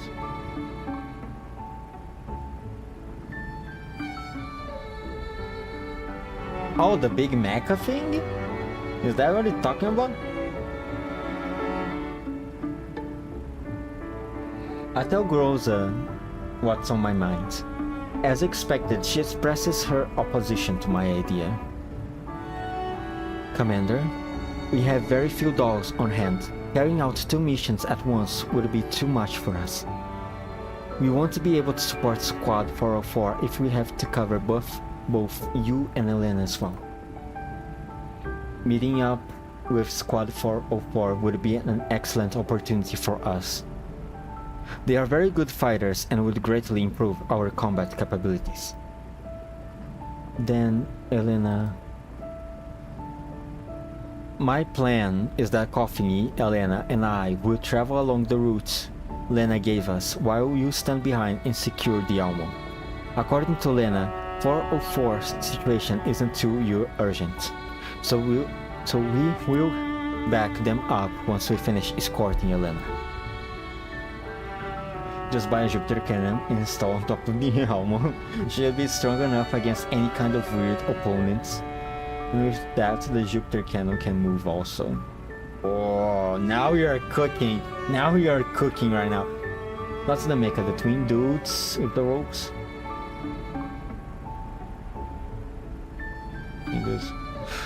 Oh, the big alien guys. Well, yeah, I think their names are Bellator. Cockney against them, huh? Yep, she will be destroyed. She will be destroyed, there's no question. So, you won't need me to escort you, Commander? No, there's no need for that. We will have sextons on the Almo and we don't know what her deal is. So I can't be at ease if you're not on the Almo. Also, using firearms will be troublesome once we enter a city, which will make your strength very hard to employ. Someone like Coffiny who's good at interacting with humans is better suited for the task of escorting Elena. That's right, Groza. As much as you are wife material, you are still socially awkward. Dandelion is decrypting sextons in your cloud, but it will take some time to finish. We can use this time to hurry over to the train station. Chapter 7 boss, I think.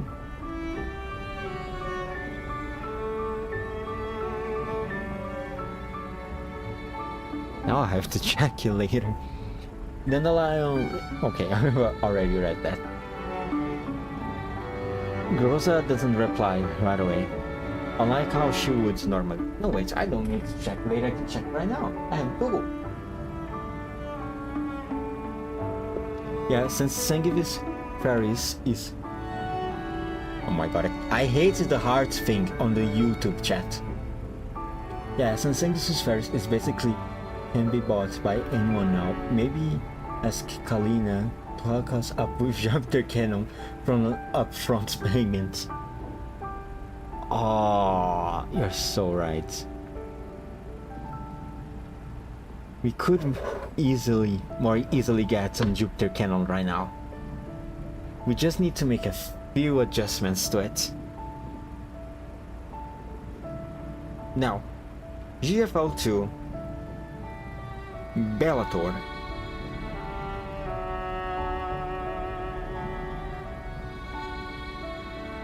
And yep, it is the twin guys. You're right. Bellator is the twin guys. Alright, another question asked by the great overlord Google. Rosa doesn't reply right away, unlike how she would normally. I suddenly realized that what I said just now might have made her unhappy. Oh no. However, Rose is not silent for long. She speaks to me in her usual tone. Understood, Commander. Let me do the planning. Thank you, girls. Thank you. Jesus Christ, that was a long one. もういいわ。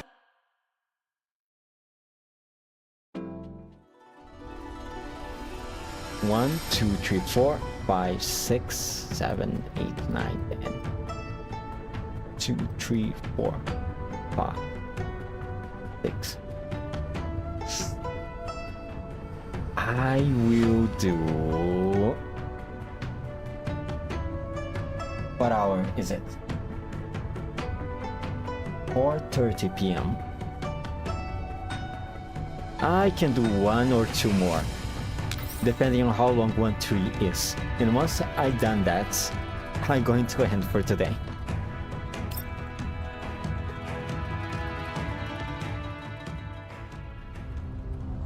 Oh, hail Google. Exactly. Just hugs Groza later, Commander. Oh, you think that's a long one? This event is long dialogue. Oh god. Don't say that to me, man. I was hoping to have end this event in 2 streams. But if it's really that long, I have to end it in 3 or something.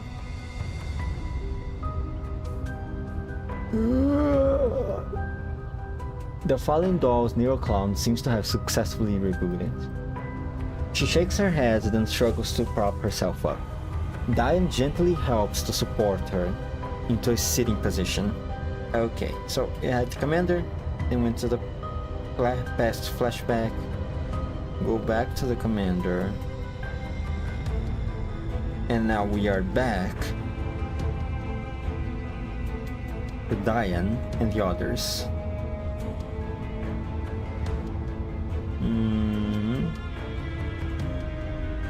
Following this timeline,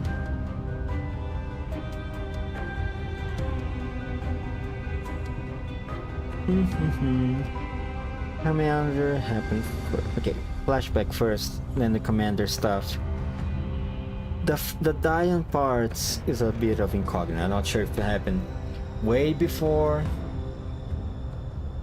No, it probably happened after she contacted the commander. And then she contacted Diane. No.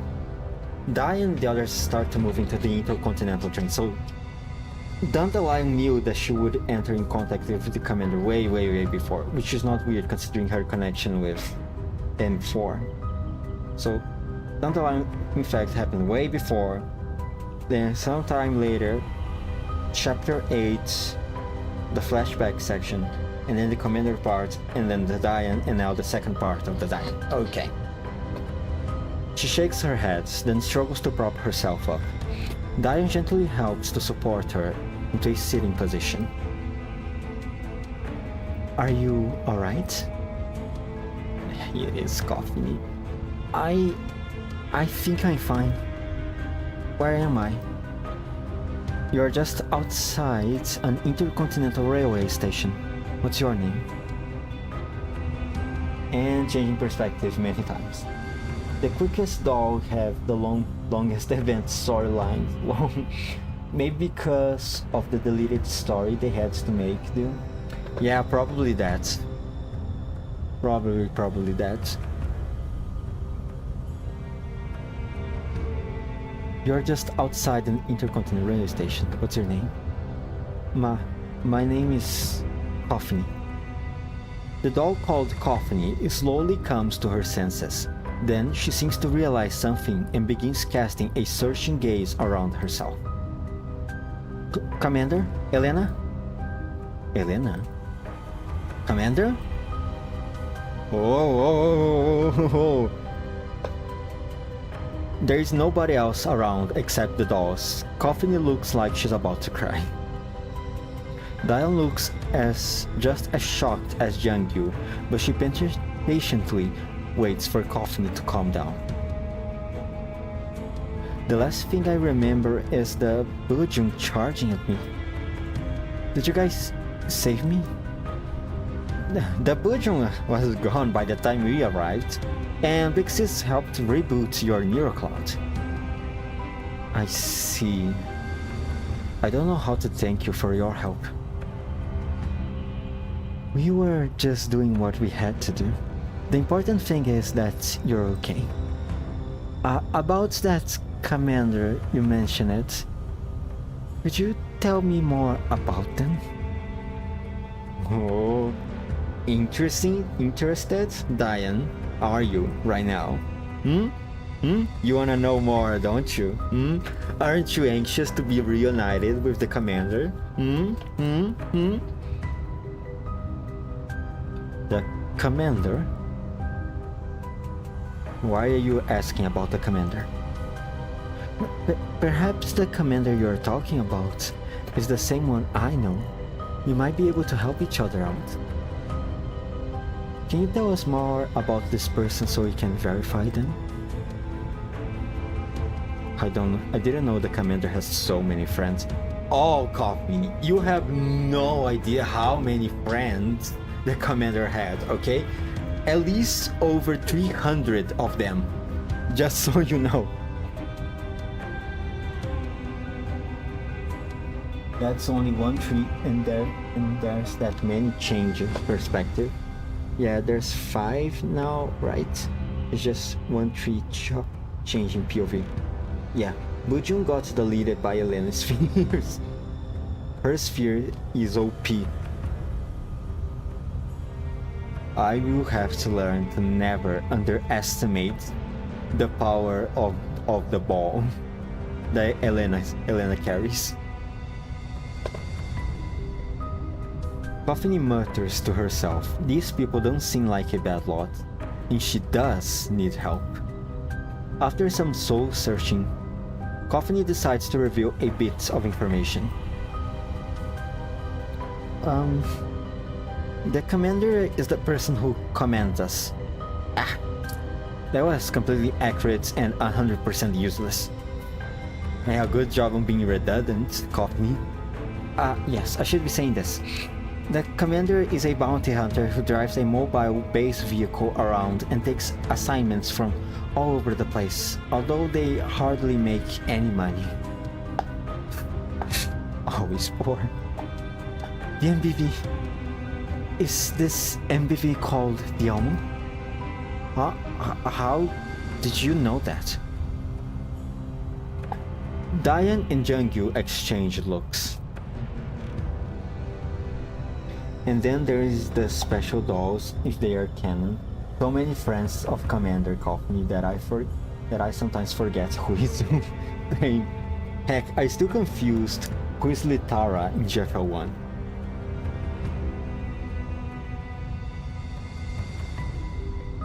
Now that you mention it, I confused too. Who the hell is Litara? I mean, obviously she's a machine gun user. They wouldn't change it from one game to another, right? IOP Litara. Let's see if the IOP mention is it.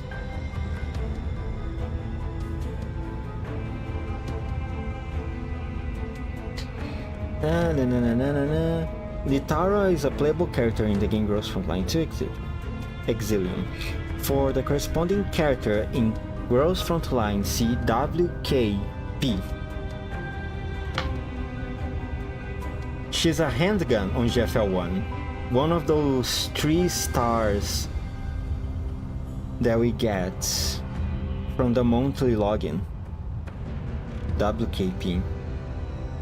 Oh, look at that! Country of origin, Nazi Germany. Oh, good to know. That's so cute. Of course, the doll they use as a dumbass star on her head came from Nazi Germany. Of course. Could it be? What the fuck? Handgun to MG. Ah, come on, it's not that weird, alright? I mean, look at the Shevnaya. She went from an adult on GFL1 to a child on NeuroCloud, then to a teenager on GFL2. It's not that weird. Heck, I'm still confused with GFL1 because the MVP is on Sesame Street copy.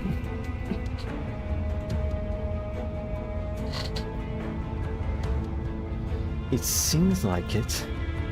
Coffee, where we were once tactical dolls who served under the commander of Griffin and Kruger, PMC. Griffin? Does that mean you used to be subordinates of the commander?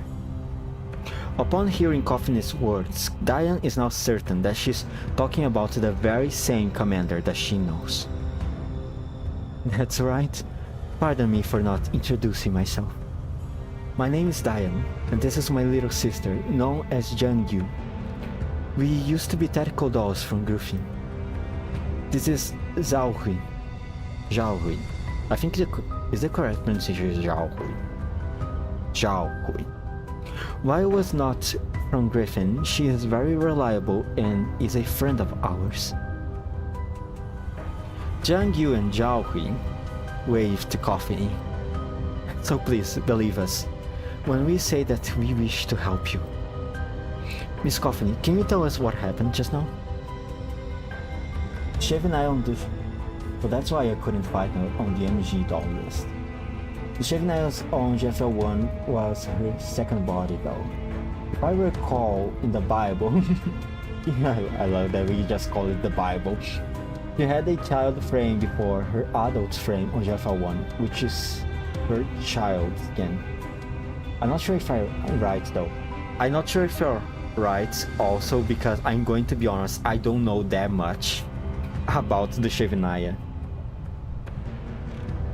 If I think I would have to check her character cards on the GFL1 Twitter account, and or maybe check her data, her mods tree story, or I can just do this. ASVK. There have to be something, right?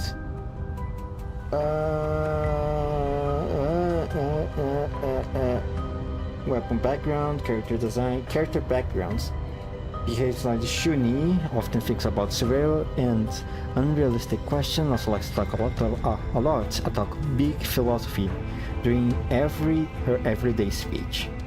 Might be slightly difficult to understand at times, but it's consistent of life, doesn't say anything about it. Alternative trivia, during the same explosives. To reward 2 dolls. Oh, those are settles that require in the game scene, picture tape exam, blah blah blah. Maybe this? Although it's very subtle, the precious little painter KSVK can be seen in a picture taped on the inside of DP12's shirts, revealing a connection between the 2 dolls, according to Pandea work. KSVK was implied to be DP12's adopted daughter after she lost her human parents in a terrorist attack. This was originally artist canon, but is now canon to KSVK Neural Upgrade and her backstory, with some minor story adjustments. Yeah, so she definitely was originally a child T-doll. Ah, good to know. Good to know that Griffin Kruger is employing child soldiers and putting them into adult frames. Good to know. Tatsuga, Mr. Kruger. No. I'm not sure if I'm right, although I only remember that she is more that she kept changing her brains. Miss Coffiny, can you tell us what happened just now? Coffiny glances at the dolls and decides to believe in them. Then she quickly explains what just happened. We were attacked by an unknown force on our way to the train station, and we were exchanging fire with them. A Bujun suddenly appeared. I think I passed out after the Bujun's attack. I thought my frame would be shredded. I certainly didn't expect my functions to all be normal. There were 3 floating spheres around you just now. They flew away when we approached you. Floating spheres? Did Elena save me? Elena? You mentioned that name too, in addition to the commander. Who is that? Why is there something as fancy as a automated defense system here? I can't tell you that. Coffiny shakes her head. She clearly doesn't trust them. Legally, she's an adult with her adult brain. No one would realize the adult doll is a literal child. Coffiny shakes her head. She clearly doesn't trust them. Huh? But we saved your life. Dion looks at Coffiny and realizes that further questioning is pointless. More importantly, there are other, more pressing questions she wants to ask. Leaving that aside for the moment, do you know where the commander is now? The commander managed to avoid the Bujung's attack just now. I'm sure the commander would look for Elena if they were alright. Maybe the 2 of them are together. Can we track their location? Yes, we can. I planted a tracker on Elena. Elena is commander in Grosa's adopted child, Jangyu. That's right, Jangyu. Say hi to my new daughter. Don't mind the wings on her hair, and don't mind the strange spheres with incredible destructive force floating around her. Besides that, she's just a normal child. And her contamination immunity. Outside of all of that, I can guarantee you, she's my child. Coffiny fiddles with a terminal and the sounds it makes indicates that it's running normally. Thank goodness, it's working fine. Hang on, Elena's actually pretty close by. But this location, it's underground. Coffiny doesn't wait for the dolls to answer before she runs off towards Elena's coordinate. The group catches up with Coffiny, and after passing through the broken quarantine wall, Coffiny goes a good long way before she finally comes to a halt. There is a racket shutter leading underground at the location where Coffiny stopped. The shutter is built behind a small hill. Half of it is below ground level, and it's practically invisible from afar. The shutter's outer camouflage has been blasted to bits. It was once the size of a cinema theater screen, but now it's nothing but ruined fragments that have been blasted inwards, as though something huge had torn through it. You know, that seems like a fun way to introduce Elena to the dolls that met Commander after a long time. I think their neural clouds will crash if they heard it. I'm not gonna lie. Commander and Groza have a child. Would be the first thought before realize Elena is not a normal child. Yes, Commander and Groza have a child, dolls. They do have a child. Elena, Groza just installed the newest version of the Womb Force. Womb Force attachment. That is 100% Commander's daughter.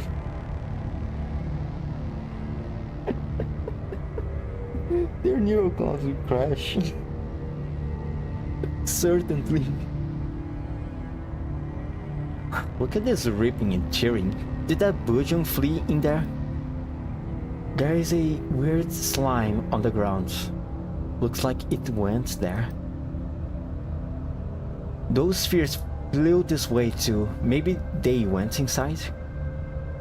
The Bujum might have brought Elena here. But with her defense system, Elena ought to be fine. Coffiny wrings her hands, doing her best not to let her thoughts wander towards the worst. Diane gently pats her on the shoulder, hoping to calm her down. Miss Coffiny, things will be alright. Besides, the commander is here, right? Yeah. Coffiny nods. She quietly mouths her words in her heart until she can calm down and function normally. Man, imagining seeing them reviewing standing up after getting a blue screen error of their neural cloud.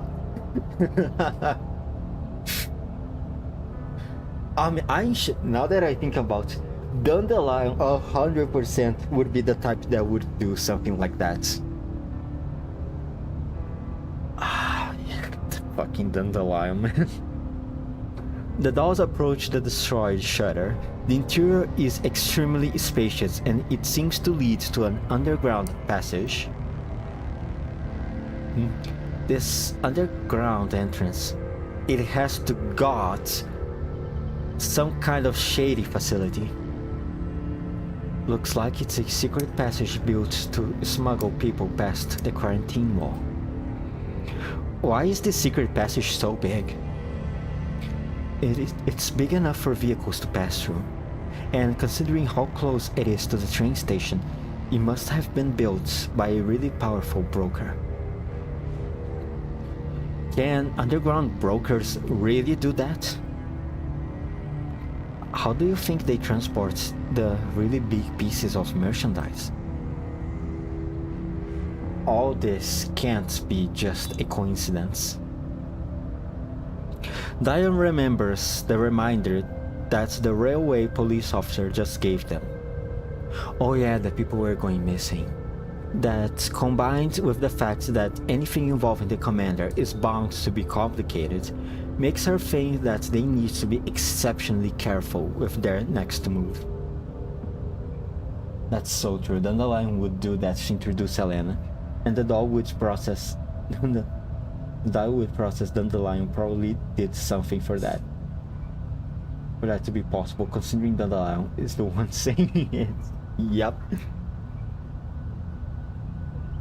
Is this Elena's location in the depths of this passage?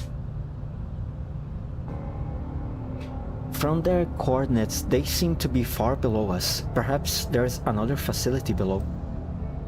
I know I have no right to ask this of you, but could you please help me find the commander and Elena? Diane looks at the pleading look in Coffiny's eyes, and then at her two companions. Looks like your instincts are as accurate as ever, Diane. Of course, I'm overjoyed to be able to see the commander again. Dia turns back and nods to Coffiny, replying in the affirmative. If we can help the commander, then we will certainly be inclined to help you. Please, guide us to them. Thank you. That's so true, don't lie. People going missing, a mysterious quote. A Bujum nearby. Lovely. Sounds like a great place for a date with your favorite three dolls. Right, Commander? That's right. Coffiny gazes into the black depths of the passage and struggles to swallow the fear in her heart. Then she sends the coordinates to Diane and company before turning. That was too fast. I lost too much time. God damn it. I was still occupied reading the comments. Fuck. Everyone, out. There's movement up ahead.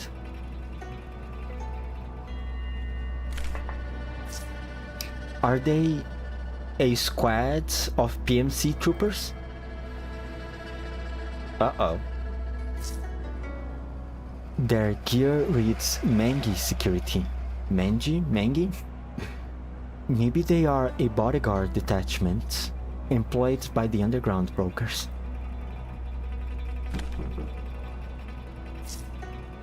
Should we open fire? They might not be hostile to us. Let's circle around them and keep moving on. Miss Coffney, what do you think?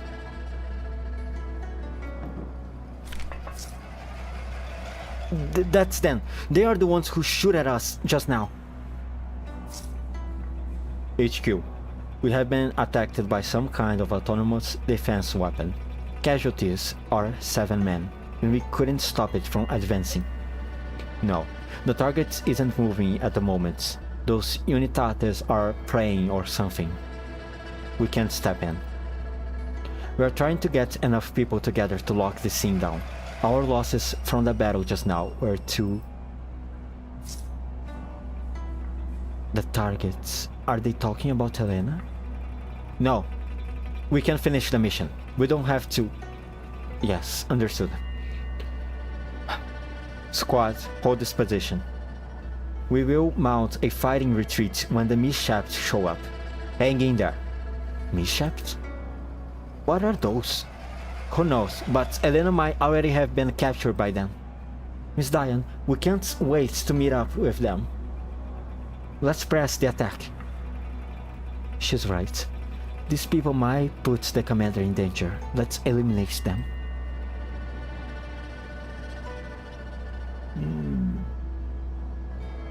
No. One super diner gate. Not BP though, thank God. Ages, level 17. Okay, it looks like they will be raising the levels of the enemies by 1 for every stage completed. For the sake of completion, I'm going to put more dogs here. Groza 2. For the sake of completion, completioning it fast, I mean. Let's see. Anyone too close to each other? No. In the story they did said that they wanted to circle them, but oh the irony. It looks like we are the ones being circled instead.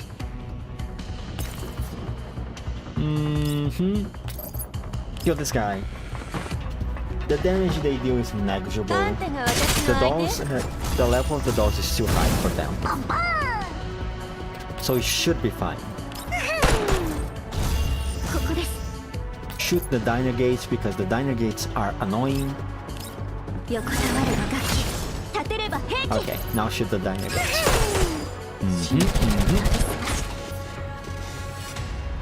And now... you know what? They don't do that much damage, so it's fine.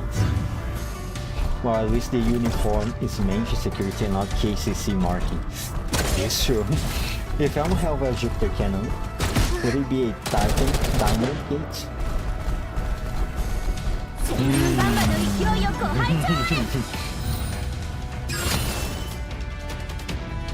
If you ever get a Titan Diner Gate, could we put... What was the name now? God damn it, I forgot. My memory, the Alzheimer, is taking over. SF units. IOP, help me. SF. Tangivis. Paris.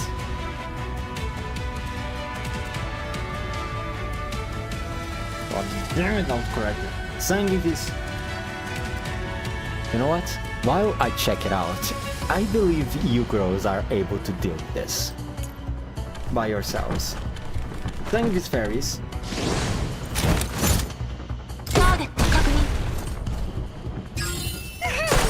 Dun dun dun dun dun dun.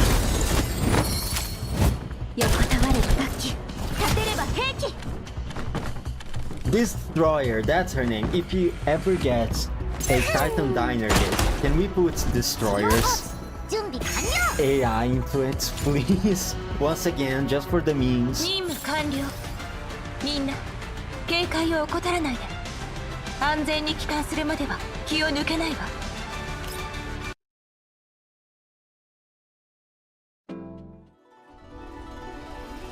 Oh, that was long indeed. 1, 2, 3, 4.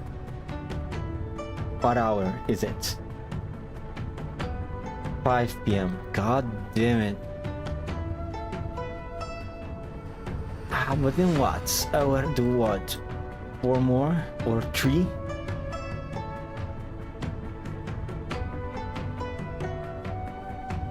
One more, just one more. I believe I can divide this event in 2 parts instead of 3. I sit down in front of the control terminal and think about my next move. With Sextans and Nemesis on the Almo, there is no way Groza can leave it, even if she isn't happy about it.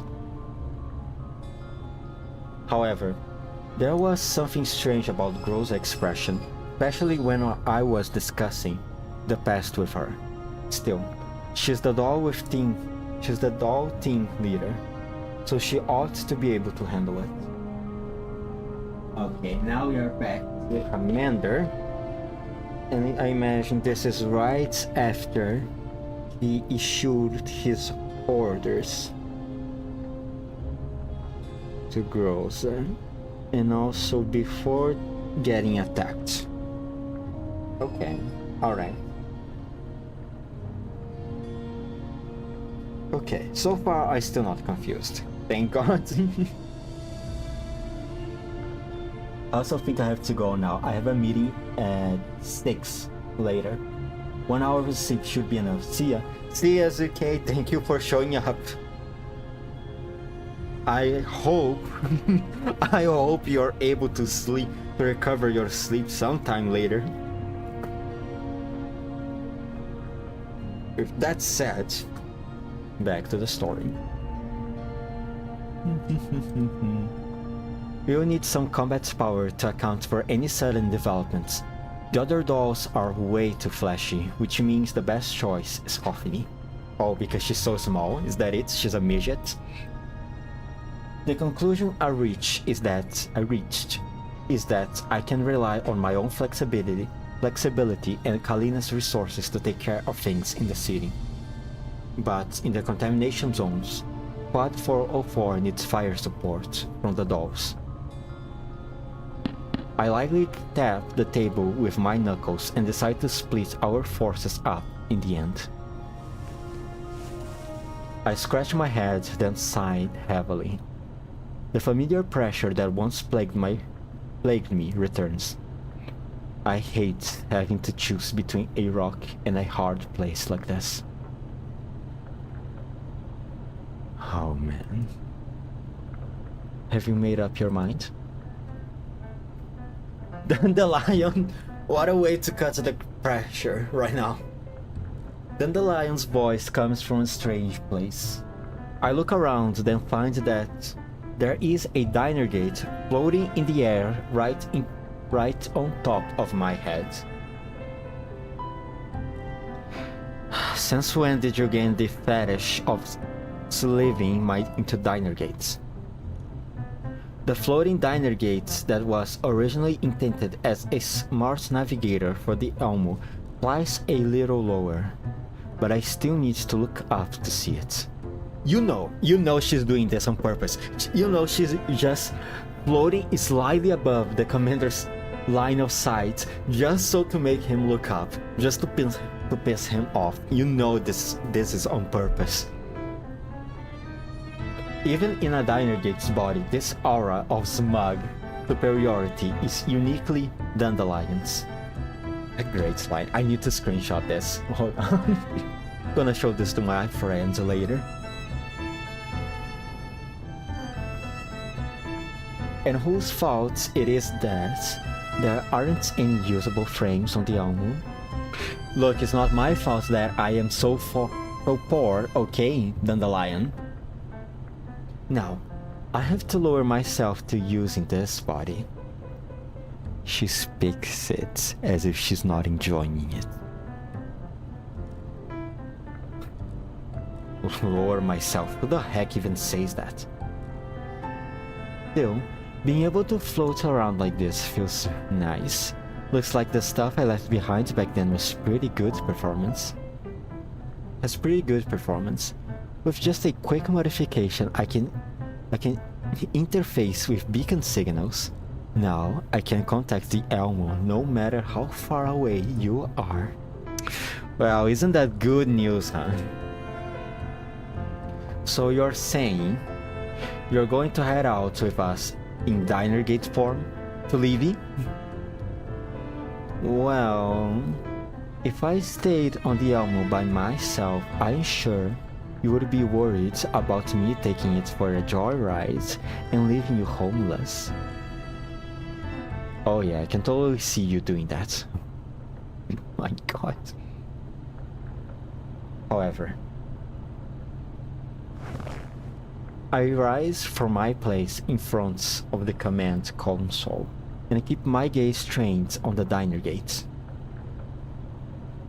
The diner gate backs off a little to keep its distance and projects a hologram of Dandelion, as though she's standing in front of me and having a conversation.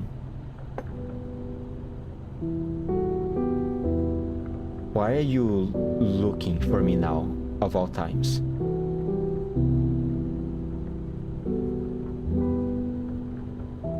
It's already been 10 years, right? What? Did you miss me? Did you think I was too late? I just learned that Paradise wasn't completely destroyed, and right after that you show up. The time seems a little too much of a coincidence to me. I mean, considering the contact that she has with M4, nothing she does can be seen as a coincidence at this point, can it? You're still as sharp as ever, even though you've been wasting away out here in the boonies for 10 years. Oh, shut it. I don't bother keeping up the banter with her. Instead, I wait for her to continue speaking. Commander, why did you throw everything away and abandon everyone for 10 years? You should know the reason why. Of course, because you didn't want to get your hands dirty. But you do know that doing so cost you the ability to change things, right? Is that really okay? A lot of people think that what you did was incredibly stupid. They believe that if you had just continued on your previous path, you would be in a position of power now, instead of being bullied by vertigers in the yellow zone. Do you think they are right?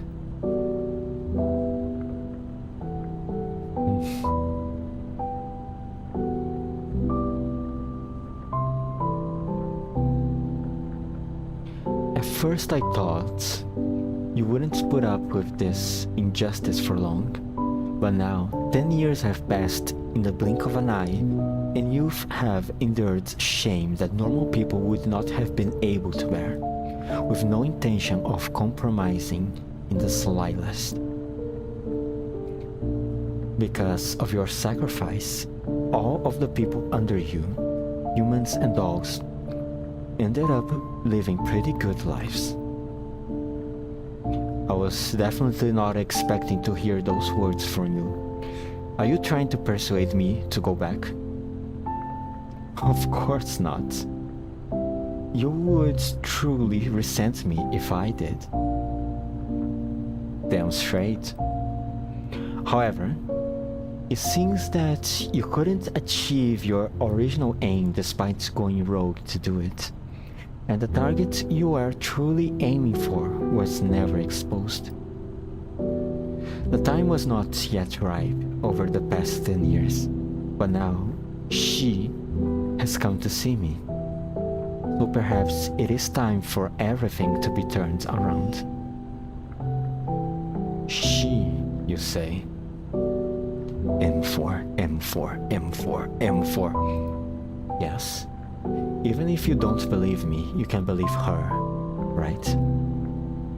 I hesitate briefly, but in the end, I ask the question in my heart. And what does she want me to do? Dandelion smiles and shakes her head before raising a finger to her lips. She is just a silent observer. The important thing is, what do you want to do? Leaving aside that pointless hatred, leaving aside that meaningless humiliation, what do you want to do after stagnating for 10 years? Dandelion looks in my eyes, and I meet her gaze. There seems to be an inescapable power in them, forcing me to remember something that I've been trying to forget. Or do you think not doing anything at all would be the best choice? It's obviously not the best choice, but right now, do I have the grounds to reply like that? I interrupted in such an important moment. It better be important. Commander, the battle plan and the combat supplies are ready. Okay, it's why. It is important. I'm sorry for speaking that tone. Okay, I'm very, very sorry. Do you want to conduct the briefing?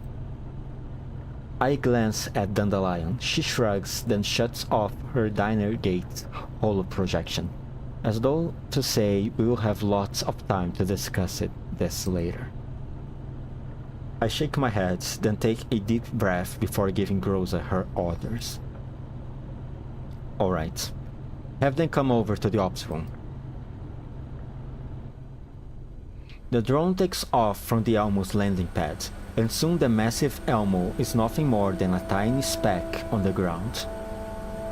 Elena and Coffee are on one side of the drone, while the box form of Elena's transformed defense systems and I are on the other side. Inside the diner gate's body, Dandelion sprawls over a nearby crate. She taps its surface curiously, as though she's looking for a way to open it. The drone pierces through the cloud cover, and the air begins to clear up. I take off my gas masks, and the morning sunlight is slightly dazzling as it illuminates my face. However, it is not an unpleasant feeling. On the contrary, I actually like it. Seeing the morning sun makes me think that everything is full of hope. Please don't jinx it, please don't jinx it, please don't jinx it. Wait, no, wait, the event is out of order. I already know what's going to happen. What a way to jinx it, Commander. What a... God damn it. It would be better to have kept your mind blank, honestly. But, well, I guess it's too late now. I turn to look at Coffee. She's helping Elena to adjust her safety belt, so she feels more comfortable. Meanwhile, Elena is looking around curiously. All this is new to her.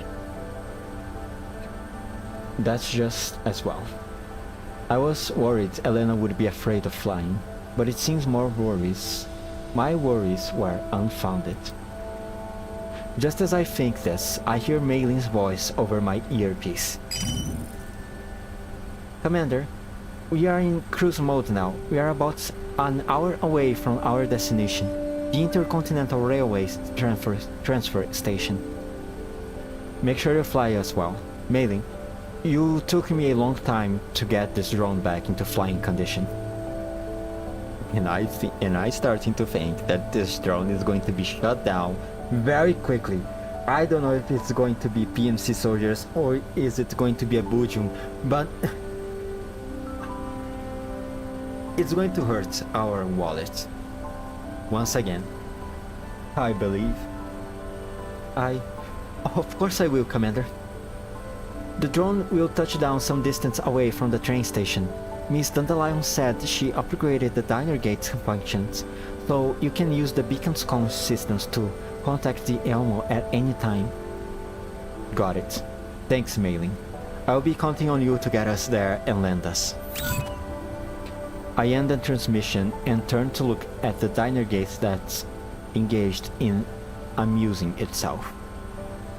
I suddenly realize that this isn't any kind of upgrade at all. I mean, you're basically just making use of our permissions to access the UR and C beacon channels, right? Aww. If it really bothers you that I am using public property for private purposes, I can always get RKN to send you the bill for long distance broadband network signal. I'm very sorry, Dandelion. I will not speak ill of your upgrades. I'm very thankful for your way of cutting costs for me.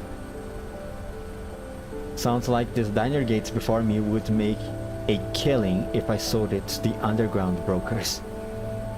Think you could even cover the bill? Even if you sell me off, you will never get rid of me. Let's talk about something else instead.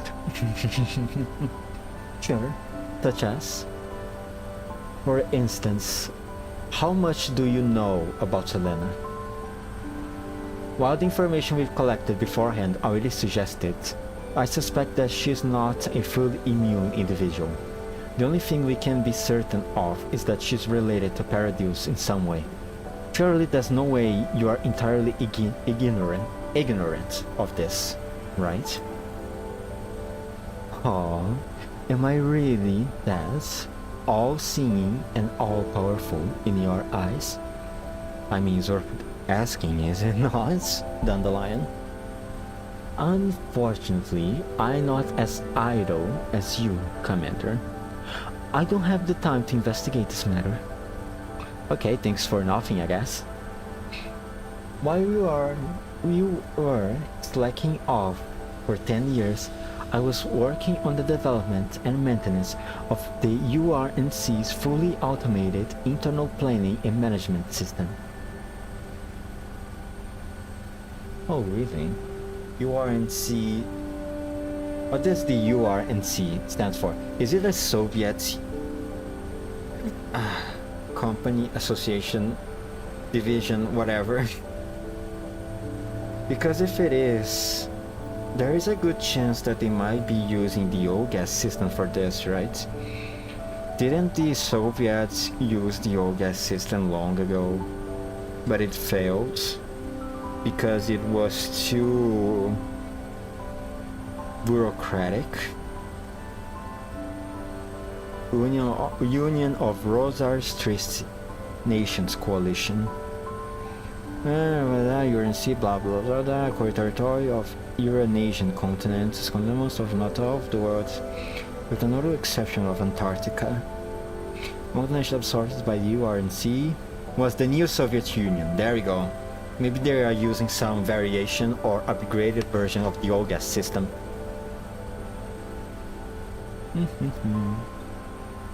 How's that? Impressive, huh? So tell me, oh, endlessly busy Madame Dandelion, who is involved in great endeavors, where do you find the time to come down here and cosplay as a diner gate? That's because I have a capable junior who is my pride and joy. Don't forget, oh yes, let's go, oh yes system, I was right, baby. Don't forget, OGAS is very good at differentiating and evolving. I upgraded daughter forks of my virtual cognition image and had them learn and grow until they became autonomous intelligences. Oh, so she used the Nito's consciousness that she had stored within her. Oh, that's very interesting. who could work on my behalf. So you created a few clones of yourself in order to slack off. Is that it? Commander, I am in awe of how you can reduce something so complex and grand to a banal triviality in just a few short words. Oh, you're making me blush. Back then, even the URNC's top brass had to queue for a whole week just to meet me. Goodness, there might not be anyone in all the URNC who could do this instead of me. Is that so? Want to know how I did it? I kind of clueless about technical stuff. I bet Persica would love to talk shop with you though. What a shame. Let's discuss something else then. In short, while I've lost certain authorizations and permissions, I don't need to remain stuck in the central hub system anymore. And while I don't know that much about Elena, this device over here is most interesting. Is this an automated defense system? Yup. I've made it with extremely high-grade parts, and its makeup is also very interesting. The internal barrier design is very unique, to the point where I wanted to try and crack it to see what's inside. What happens if you get in? I will be able to control the defense system like I do to this dinner gate, of course. So, after cosplaying diner gates, Dandelion's going to cosplay a box next? While the notion comes to mind, I decide not to speak it out aloud, lest I get scolded. There is another Neurocloud who is a box, and it's a character on Neurocloud. It is Clodo's friend, best friend. This Neurocloud is not just a box, it's a coffin, actually. Let me see. I forgot her name now. Clodo...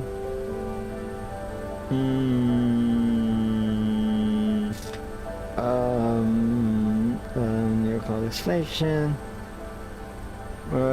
Inverse anything series, Mortician 3 doll, specializing in connecting enemies. Clodo is the first magician. Combination Project Moray.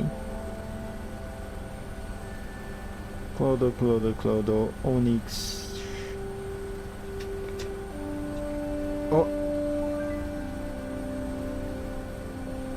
It should be here. Somewhere. Moray, Fates, Norse, Clodo's assistant. The King from the Underworlds. Okay, hold on. The Moray of Fates, three sister deities, blah blah blah blah. Clodo is the Moria, Sweden Crutch. Clodo's assistant, the Queen of one of the undergrounds of Norse mythology. It does not speak her name. I am very sorry for wasting your time, viewer. While the notion comes to mind, I decide to not speak it out loud, lest I get scolded. Help! That's her name, Help! Clodo's assistant. There is a character named Help with a coffin. Just so you know, in case you don't play Neurocloud. Oh, by the way, I play Neurocloud. Have you noticed? Have you noticed that? The defense system is very powerful. It would help me out a lot if you could control it. Huh? The diner gate's eye-like main camera rolls and narrows as though it's gotten some kind of wicked idea. Oh no, what is it? I will hold off for the moment then.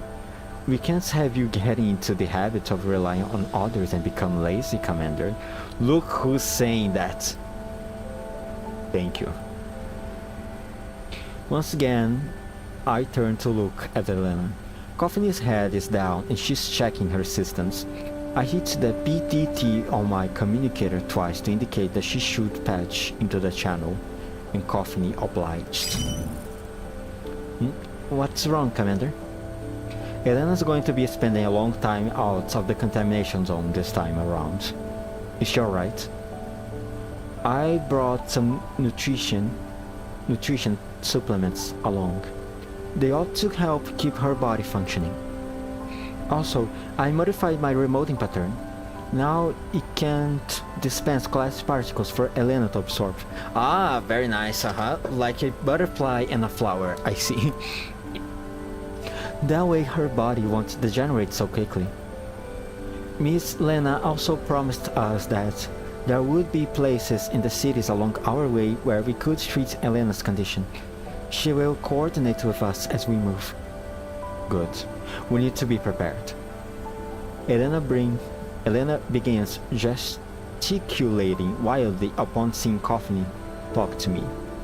Although I can't make out what she's saying over the roar of the engines, it's immediately obvious that she's trying to tell Coffin that she wants in the conversation. As expected, the moment Coffin puts a headset on Elena's ears, her voice immediately comes onto the channel. Commander, Sky, pretty. Oh, I'm very thrilled that you're enjoying your travel, Elena. Not like on the ground. If all the collapsed radiation were cleared away, you will be able to see things like this on the surface too. I see. So when cleared away? That's a mystery.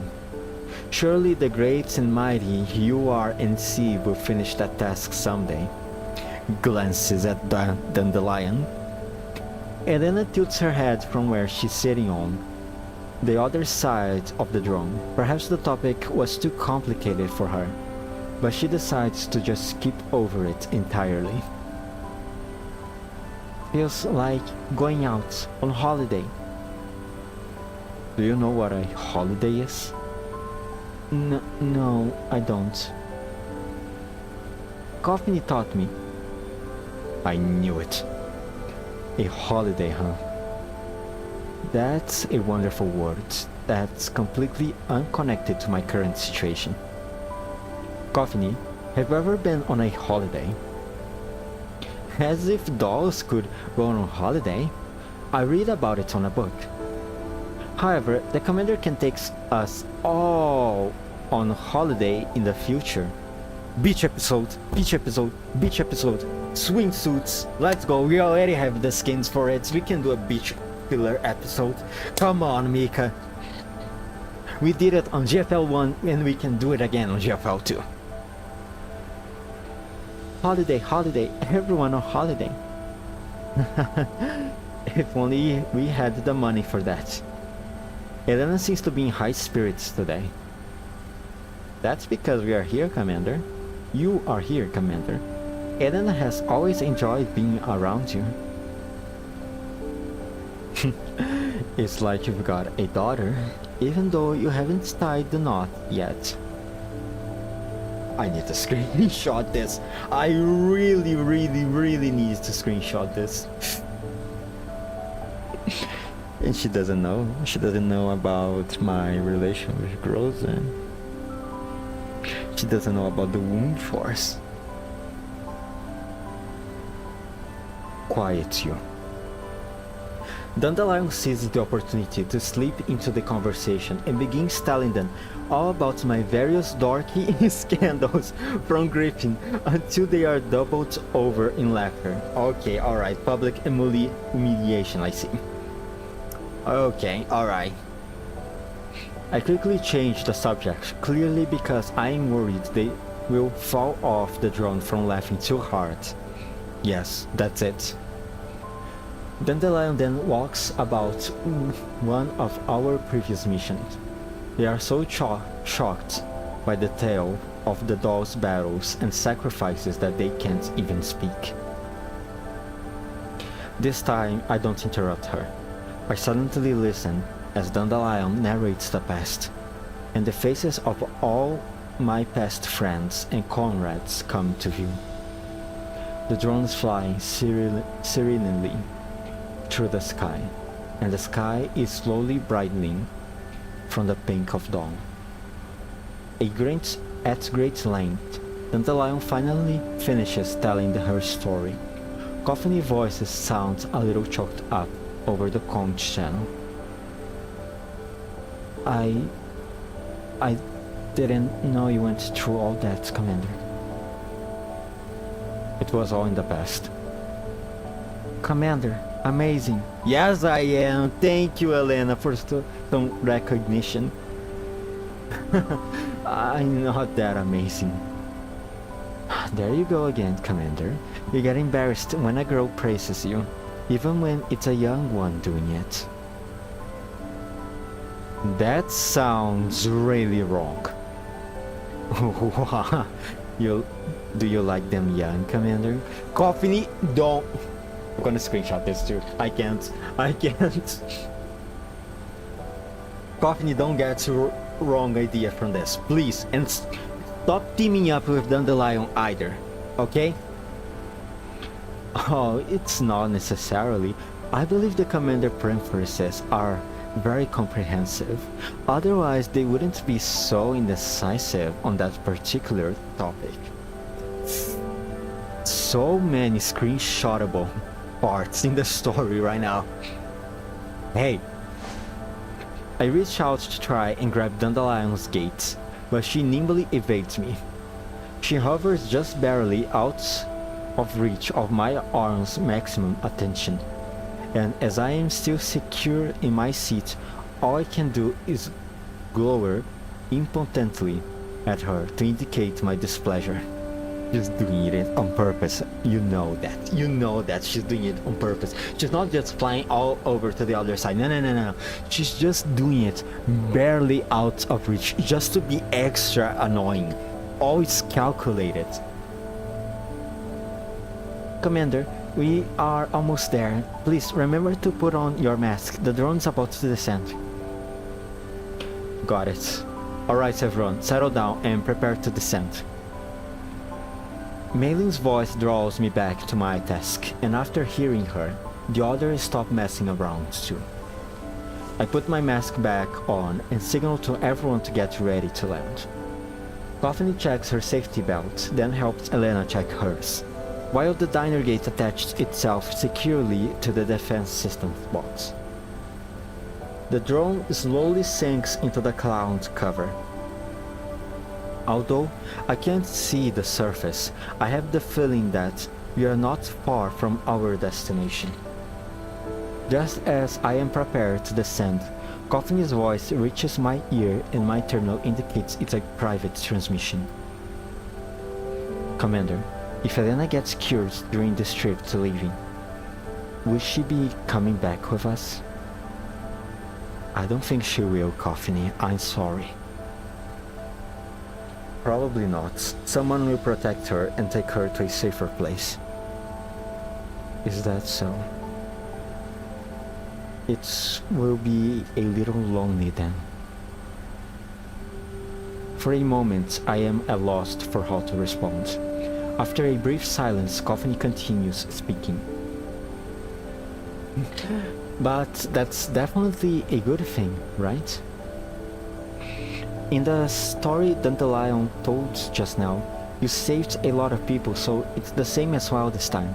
We saved her, right? I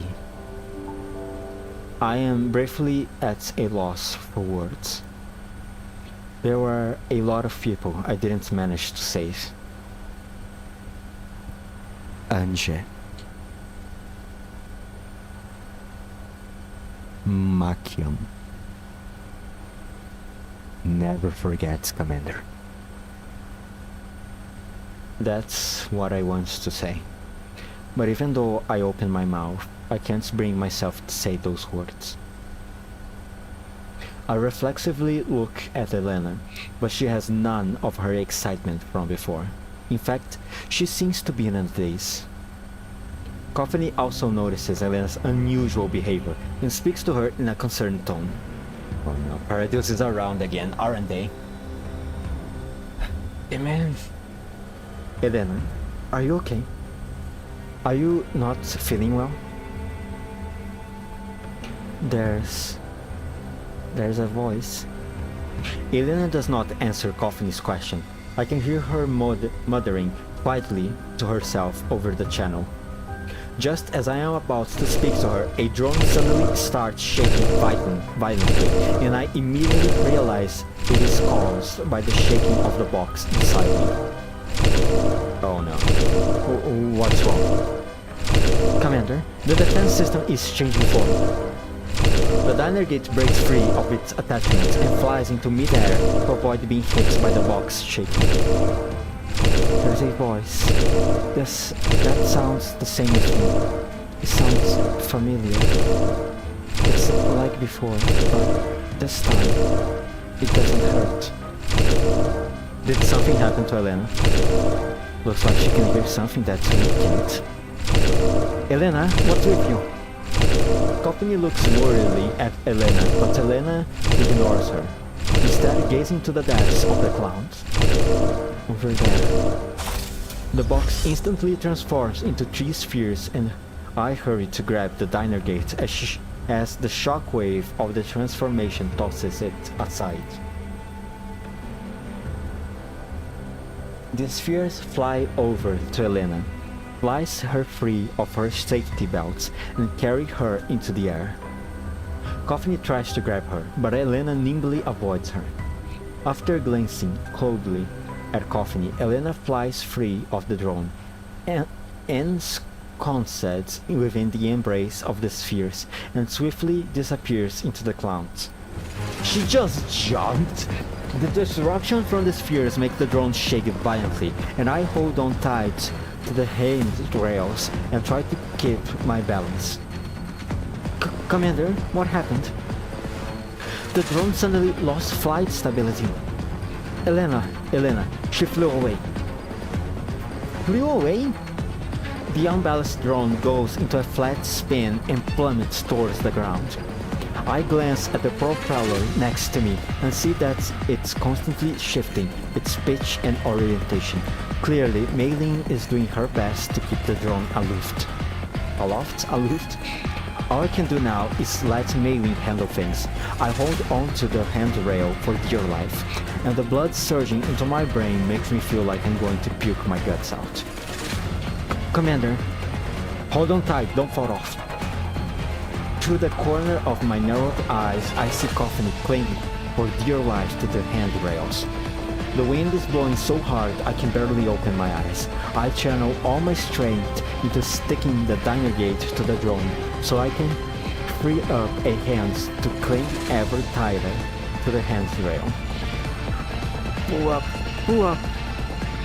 Mei Ling yells over the comms channel. I've never heard her yell that loud before. And I cannot make justice to the voice acting. And I cannot make justice to the emotion that was supposed to go in that line. Sorry, I'm not going to yell. Perhaps her angry yelling had an effect, because the drone manages to adjust its propeller's pitch, and the drone slowly stops its spinning. As we regain lift, the drone climbs hard, forcing me to change position so I don't feel so uncomfortable. At long last, the drone's flight path levels out, and my blood begins flowing normally again. I take big gulps of air as I try to recover from my stressed state. Everything happened so far too suddenly, and we are all confused. However, I know our current priority is getting Elena back. Well done, Mei Ling. Commander, are you alright? I will take more killing yet. Coffini, can you track Elena's location? Just in case, I had Coffini put a tracker on Elena, who would have expected that it would come in handy even before we touched down. Hang on, I can still track her. Send Mei Ling the coordinates. Mei Ling, take us there. Oh, okay. Mei Ling, can you see the coordinates? Elena's position is constantly changing. I need you to keep refreshing the location data. Got it, leave it to me. The drone immediately changes course and begins flying in another direction. My brain kicks into high gear. Was our information leaked? Are we going to get ambushed again? But this time, it was Elena herself who did it. Or does the problem lie with Elena? She can hear something that we can't. Perhaps Elena has something in common with those Nitos we've seen before.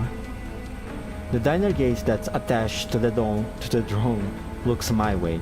Her tone isn't as teasing as before, which is a sign of Dandelion's reliable side. I thought so too. Then, when we first received her, the words Elena 043 were written inside the box logs. Can you help me gather information regarding that? I want it, but I don't have much processing power bandwidth, so it will take time. Alright, I will leave it to you. Mailing skillful piloting and the drone's high-speed flight quickly brings us out of the cloud cover. Looking down, we can see the glow from Elena's spheres in the distance. There are flashes coming from the ground where Elena is firing. I squint and see intense firefights taking place against a not too large monster. Is that a Bujum? Mailing, head for the Bujum. Descend as you go. Once we reach 100 meters, AGL begin orbiting the Bujum so we can observe the situation. Will do, Commander. The drone rapidly descends, and after going lower, I get a clear picture of the situation on the ground. The not too large Bujum has just flipped over a vehicle belonging to a squad of armed troops, and the forces around it are blasting it with weapons of various calibers. The Bujum is heavily wounded from the attacks, but it does not move from its place, as though it's protecting something. It's located in what seems like a small town, but the town seems to have been abandoned for a long time. If the Bujum is protecting something, and there is an abandoned town here, I suspect there is Paradise activity. Especially with the way Elena reacts right now, Commander. There's definitely some Paradise units. What I'm saying, of course there's Paradise units. I know the future. I have read Diane's section. The PMC soldiers from back then, they have seen the codes, so to speak, of Paradise. The point of flight representing Elena is flying over to the Bujum. We try to follow it, but some of the armed troopers firing on the Bujum actually turn and shoot at the drone instead. Oh my fucking god. Bullets whiz past my ear, and with no recourse available to me, I have to ask Mailing to pull up. What the heck is with these people? You will land first. Mailing. Circle around to where they can't hit us, and then set us down. I'm on it. Now searching for a landing site. Of course it wouldn't be so simple. Of course things would have to happen. But this story, quite interesting really. I wonder how the reunion between Diane, Jingguan and the Commander is going to be. Anyhow, I am way past 5 PM. In fact, it's almost 6 PM for me. I have to end this right now. Oh yeah, these challenge missions have been unlocked. Let me see. Oh, 50, 55, 58, 6. There's no way I'm going to clear this. There's just no way. My dolls are on average level 50 yet. There's no way I can put them in a level 60 fight. Especially against a boss.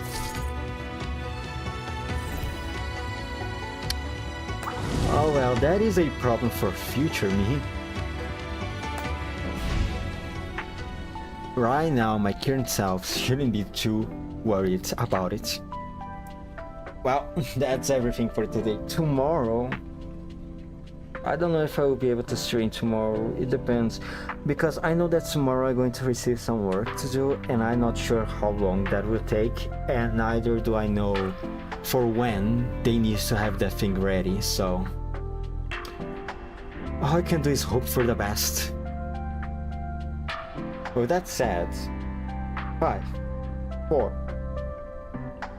3, 2, 1. Bye.